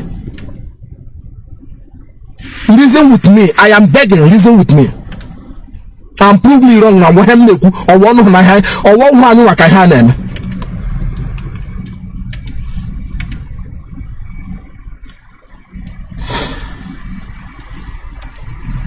So we need to understand who is our enemies. Let's put it aside and come back. Can you try planning originality I had before? Who here in the binding law will could you engage these people for many years? Let's go back to there. I saw a video that came out a few days ago. You think people are not listening to what we're saying? You may not like to use it, put it in your other players are putting it into practice and it's working for them. People are changing in their own all sorts of, now the world is resetting now, and the old I don't know how Mazi Nnamdi can emerge at this critical time. I don't know. Are people like us? the world, if you look at the way the world is moving now, the way it's resetting now. I saw a video, just in case, it's a breaking news now. In Sudan, they are killing. In fact, where people now, anybody in Sudan, please, they are killing non-Sudanese there now. Anybody that's seen as not non-Sudanese, all my we call them. They have killed them. All the news in a break now. So we have to do what we have to do to bring the Basa busy now fragment all over the place. Now fragment families. Can you take that one outside? Watch. Now the video now going around from Vatican. Who ndi chen and ndi gede ndi ihe now will craft ndi banye metra. Keep obodo holy, keep obodo sacrosanct, keep everybody within their distance. Gagele be hip in Italy, ndi bure from Alibo mna gwa Alibo. Ge hip ye bozi chaya ndobo dezi chaya mwezi bulo dezi those things. To buy some chemicals ye we can not it today. Oh, Pandi Wetarani here.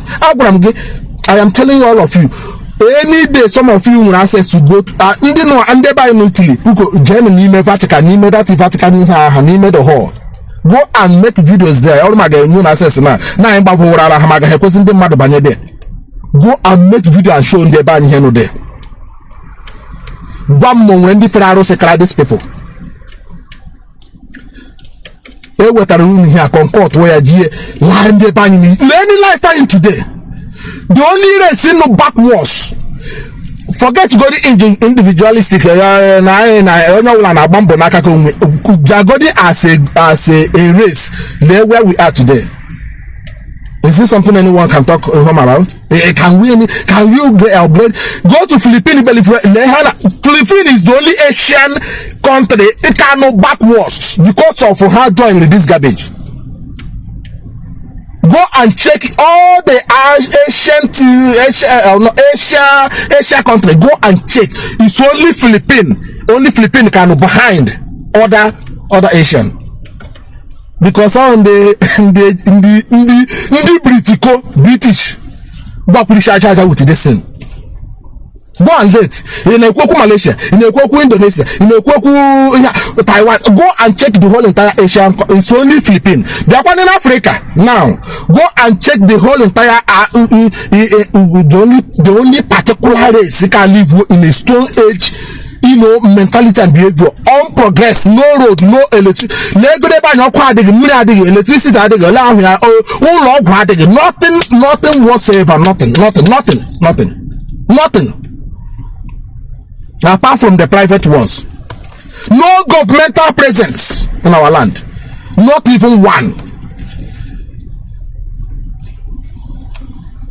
The only thing that is flourishing is this this organization. That is the only thing that is flourishing. Even in my community, few population, 10 or 15 there. Mandike group mandike one individual one aneje owu no so de muri zo eba ha wo agaghị aga. But here these people can hospital.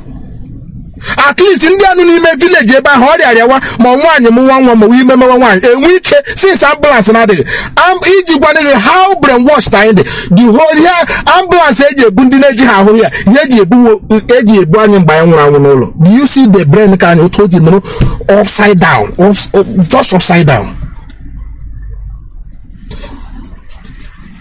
Go and check all these mega cathedrals juru ebe anyị. Ekwesịrị iji rụọ ụlọ ọgwụ, ezigbo ụlọ ọgwụ, no proper industry gonna produce something. Will you spend 30-40 years now? Ola anaghị arụcha dị do anaghị arụcha. Go and check Ghana East anaghị arụcha ụlọ ka arụcha dị anaghị arụcha. Every time attacks here, poor women. Every now and then an attacks. But how they want no emergency, no nothing. But in a community, I don't want to what in millions. The same thing the Mazi Nnamdi Kanu no a GNA control that everything bag focus na help us one agadi ana say no believe on head spring be nigga fight na ju all na Jesus sign akpa ha no bra so onyoji you don't even know man Nnamdi Kanu when you with Jesus no ekwu bra you don't even know because of onyoji any savior who had this 100% accuracy like Mazi Nnamdi Kanu. If you will not see this person as something only at the special 100% accuracy in prophecy. But so some of you are here, we know here neku onya neku oku ya so 2000 years ago, 2000 years ago, 2500 years. Do you know what is 2500 years? How can you black monkey in the zoo? How can you be fighting for something of 2500 years ago not relating to you? How can you be boldly defending it? 2500 years. How can you stand and use it to distract what we are doing?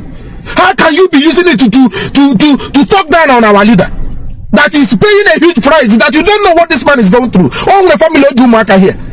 You know who not put a research your brain there.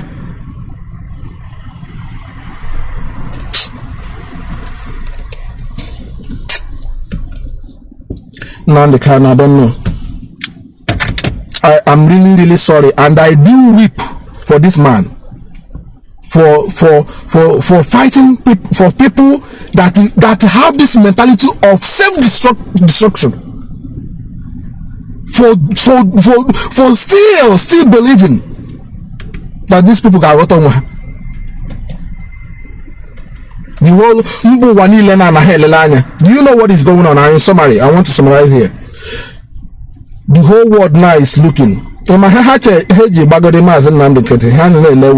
Camera ma uno the serious na who demand. I will talk about that in another day. Camera ma Biafrans and Ipob all hear the word in the line. Camera man can stand all this time on your bridge because all him ready now bastard on some of you now marry edigun no phone na ko yin uno gakati hu na gawaz uno host mountain uno fecharia uno one idiot na platform ya na eku inyo uno gawadia uno geju na bebe eji di stop bani here.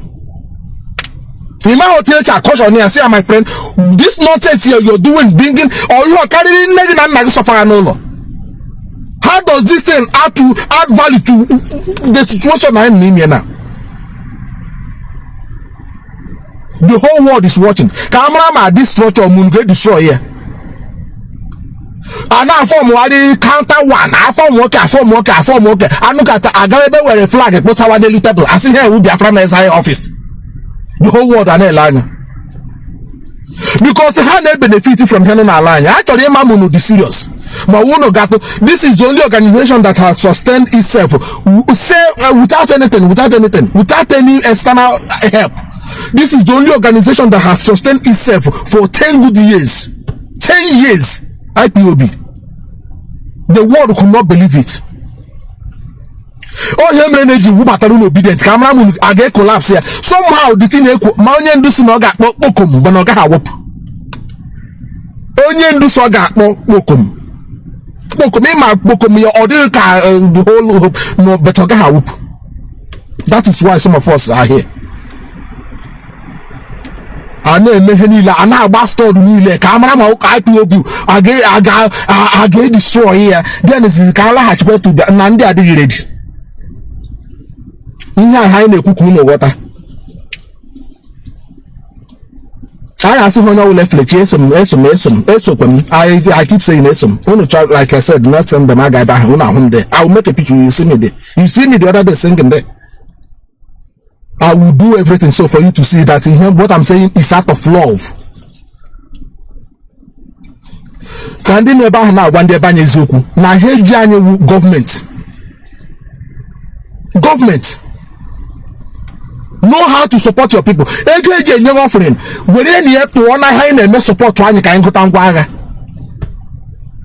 that That is what is important now, to protect our people, to protect our land. Ego free every Sunday. Almost 5.5 billion leaves Igbo land every Sunday. 5.5 billion naira, not dollars, please. Naira leave Igbo land every particular Sunday, going to Yoruba churches. But Yoruba, equivalent to Yoruba, she put acrobatic now. Both ma ndo to Alakobaha, both ma ndo to Adeboye. Both are going to teach Jikono now. Do you see it now? Do you see what we are saying? Church here making her difference. Because all who know can nap those money. I don't want a traditional mawumbe here, they will go and cut people's head. All this thing are tradition hand channel chapa. I condemn do not go to your village now. Your father, your grandfather, in my village, then I walk in the cave. But we're here. We're doing it tight here. I call the other one amateur. That's my first son came once and we'll post with the other day about envelopes of offering. I'm like I offer or so offer or I don't know. I know my haka before in donation offering or so offertory offertory. So let go on offertory bookon. The PhD holders and the doctors. Or let go on offertory. But I say you will hear again. I got the one you sort of powder, massage. Go and look at that your village. Uno support on the no. Go anything and stop all this mad division 1980 in man. I need your magazine page now. Vote. You people cannot even do anything. Education now what to do forget ya now God knows. All we come with like the other day in summary, so I finish now. Don't mind like the other day. Mazi,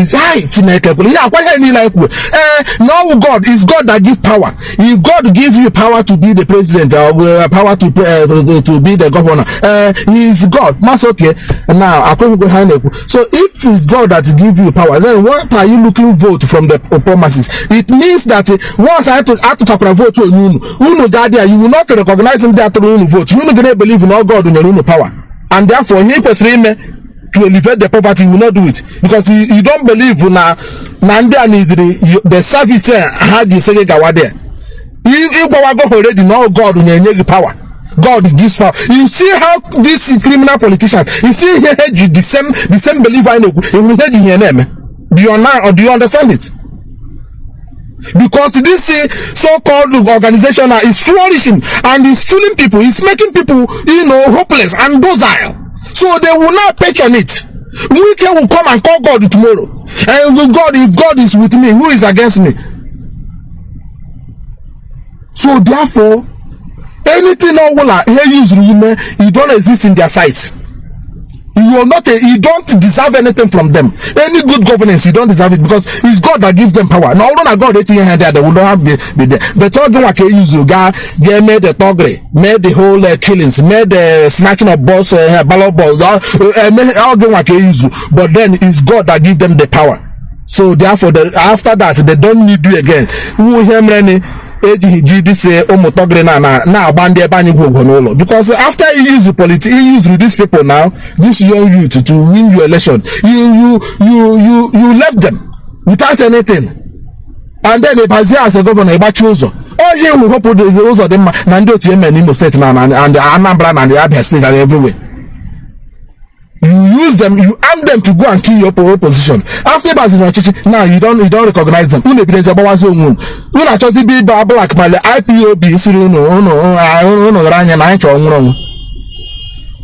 This is what we are saying. Today know who hate you and they have done it and it is very, very clear to everybody that we are he said how you go up and Nigeria. So it's not gonna work. Anybody supporting this one Nigeria, you are lower than animal. Because everything has been proven to you that now we cannot be in this country. We cannot be. Instead of people big up or kama no animal or onye mask they run over the country. Even though that he had the mandate. Look at the British name here. Now, so therefore, I have said I can know and I condemn. So why do they say this? Why do they? Are they not the ones saying now that INEC fell? So what did you do for against INEC? Failing the people. What did you do? Did you hold them accountable? Did you charge those who committed the fraud to court? No. But you still allow the man who grow in Britain now be mask be immigration mask around the country again for another 8 years because as long as all they go now 8 years now how about going now all Jesus in any power power now, so you people don't exist.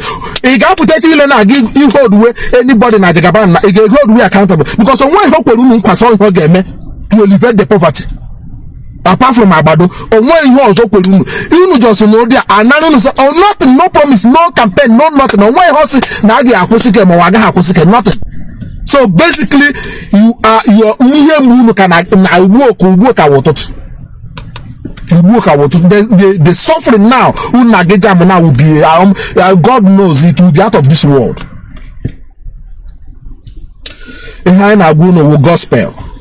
Gospel. And then they say before we came down there's no one like us. Now we are here, they will pretend like they are like us. But then after we have gone, you will wish we live forever. That's prophecy Mezole. Because I know people happen now how about when he charge. As an get reset brain. He will reset his brain. Thank you very much again once again for listening to me. Otakoshi Badum will be this afternoon. I will come again anytime I have time because we are working. Those who understand what you are doing, remain resolute. Talk to your brothers and sisters at home. Preach to them what is the truth. And support this struggle. Support the IPOB leadership. Support ESN. We were invaded in IPOB. They mess up our finance. But it will not discourage us. So go to your local and continue to support. Make your donation there. They invaded us. These are clean. All child from America can hook up. This woman in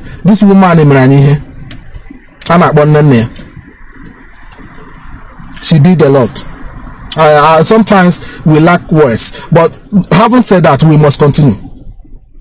The Biafra must be restored. As long as our Onyendu still remains strong, we will continue to do what we're supposed to do to make sure that Biafra is restored.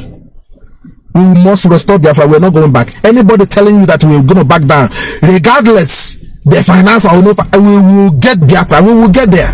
We are not backing down. We are not backing down. Onyendu will lead us into this Biafra restoration. ESN must be supported. ESN, our men are doing very good job. We must support them. These are the last line of our defense. Holy Ghost nothing. We are the one, the Holy Ghost. We are the real Holy Ghost. If you don't do anything, that fire thing, nothing. Ignite. Please remain resolute and loyal to what we are doing. What we are doing here is out of love and passion. Otherwise, life is the Kwamma here. We would have also enjoyed ourselves here, manage ourselves here, and leave you to suffer in your ignorance. But we don't want that. We want you to have a better life. We want to make sure that our people, are well respected when you come offshore of Biafra land.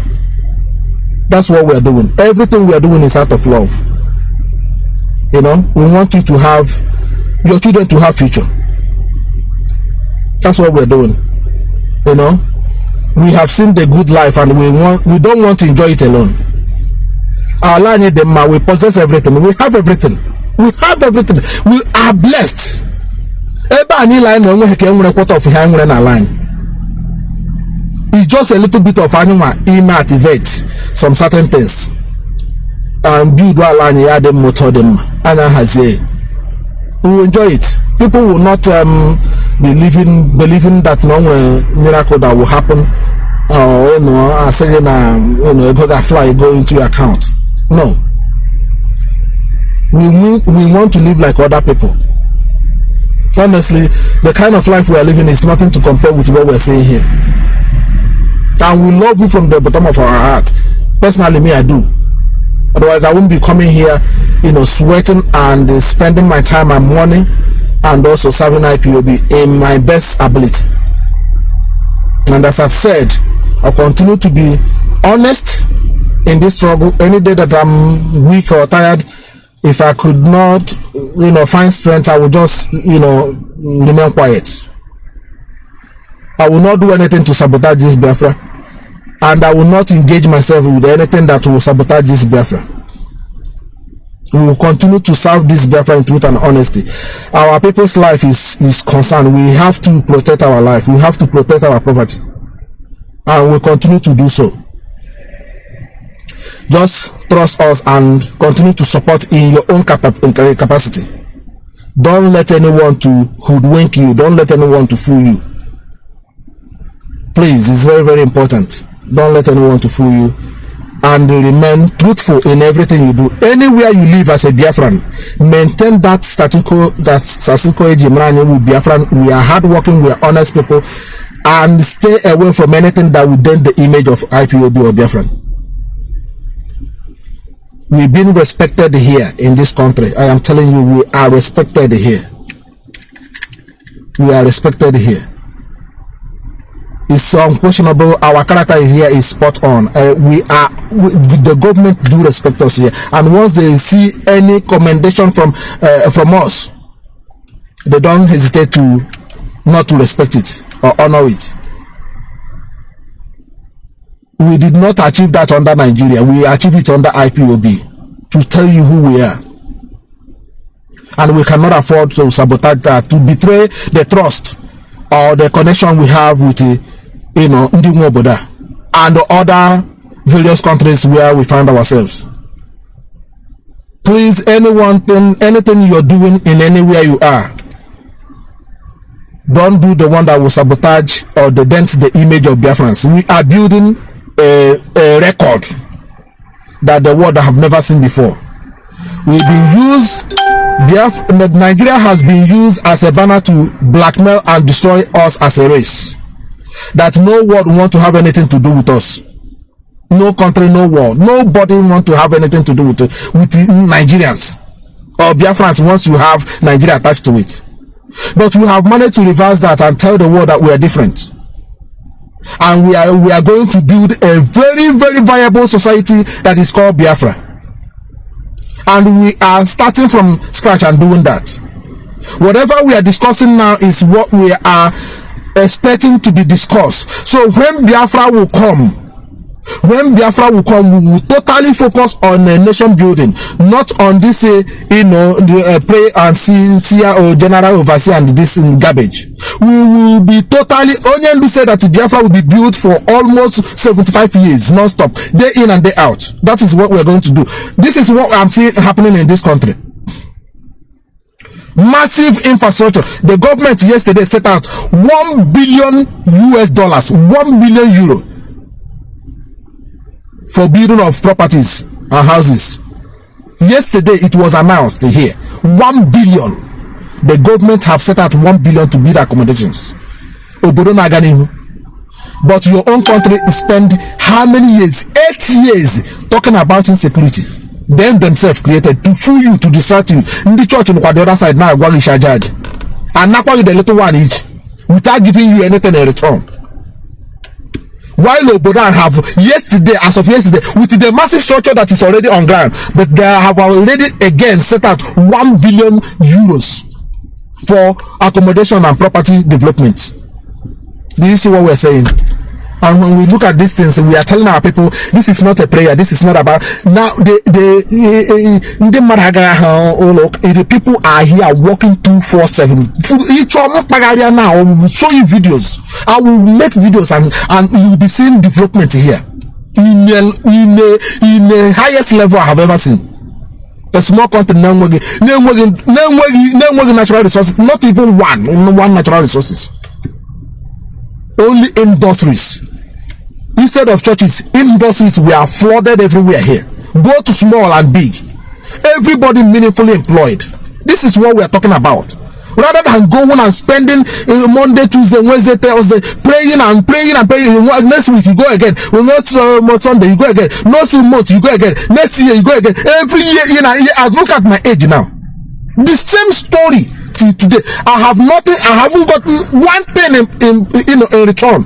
All these years that I made tithe and offering and contribution to the church. Rather, even in your death, these people they will not bury you until you pay some certain wage. A man will go wage in our church. That your people will be forced to go and sell land. How wicked in that. Instead of to commemorate with the family lose their loved ones, they will not tell you what I bill, what I see in Jogona church. And they rape left and right and center everywhere they raped us. Even common moto ticket in Nigeria is the highest expensive ticket, to compare with other people in their own area, their own location. Ticket in about $1. No hope whatsoever. And all these years we have been praying. Now can I try a physical launch when back to that ever has an hour by no maybe and I got. Now let's go back and try that our old system and see how far we have gone. Because in there MNK knows everything and flows of wheat, everything they were doing that time, they were developing. They have put those of wheat, iron, how maybe Haga metal, melt into iron, how do we do it? Who taught us that? All this in she had a metal those days. Who taught us that? Oh Lord, who taught us that? We were not human beings. The time I catch among that time. Warrior Zonwa here to. I won't have a baby more than you. I won't have a baby more than you. Ufuka Habla, the Hade Buani go. That's it. That black man lines in I boot wins. They go to the level these people go. All in their name of their belief, Christian. So now in the boom waka. But Habla they buy 7.2 million. Compare that now in the boom waka. Who is fooling who? You come and kill us 7.2 million. But it's not a good wins.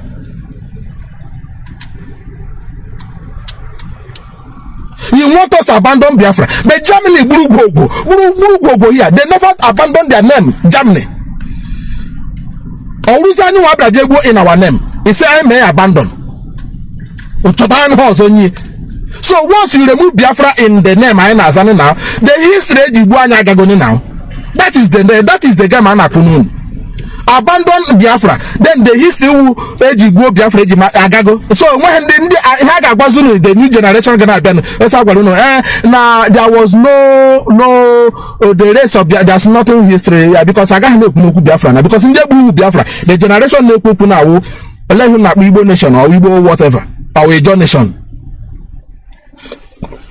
I do work on the John nation. Work on no as in Bibu one Ebukunu. Ibophobia. I deny everything. No Biafra Hebrew. We are wiser. We are smart. Biafra remains our name. That is who we are. All our hate and we will maintain it till eternity. We cannot change it. Germany did not change their own. America changing their own, but they used their bomb for Hiroshima.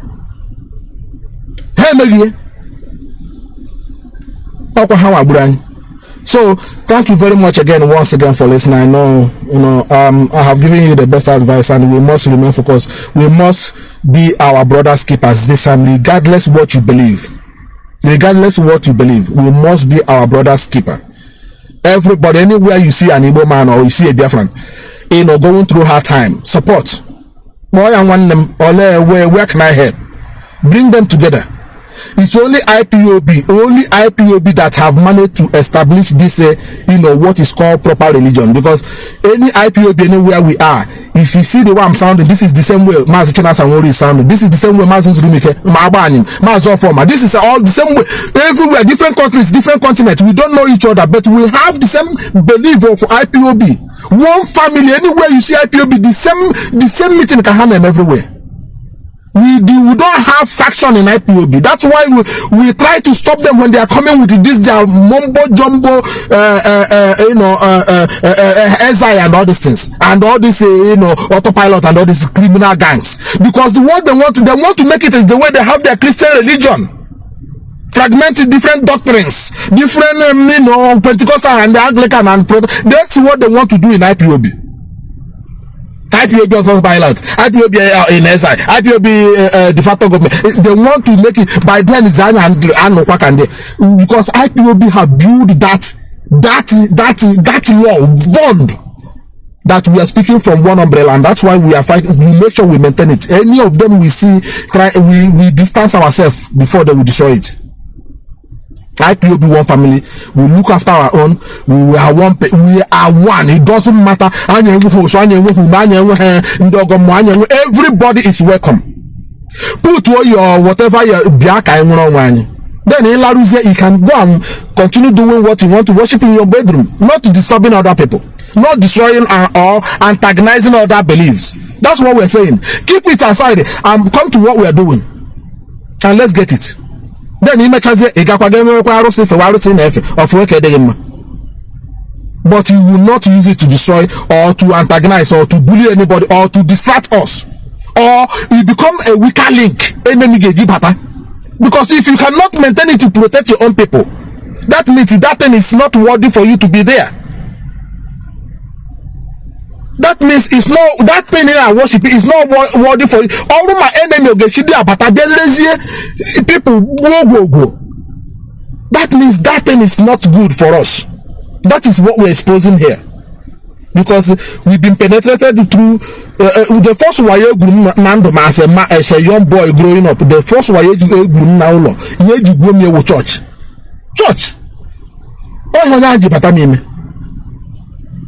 This well, if not, on what also penetrate what hand. But he used church and met him. I'm not on the church. I'm not on the way. Before I opened the very first morning maker as a young boy. Maybe about that time. I feel okay. But all of my brothers or house, and I would have asked you some questions. But I didn't speak in tongues. Namally, how? Liam office. Jesus no kwade me I just come church that day no so church can je the same knows I can Jesus no kwade adopum come to be. You see what we say? We say the truth. Thank you very much all of you for listening once again, and it's a pleasure always to have all of you around me. And remember and focus. May continue to bless all of you, and we'll meet you once again. Good afternoon and good evening from here. And also remain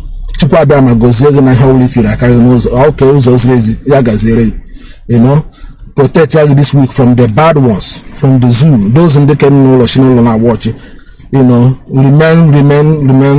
Remain very careful, and also be your brother's keeper. Very, very important. We must get this Biafra this time around. We have come out to get it. No matter all they throw at us, we will stand together and get it. Together, we'll get this Biafra. Okay?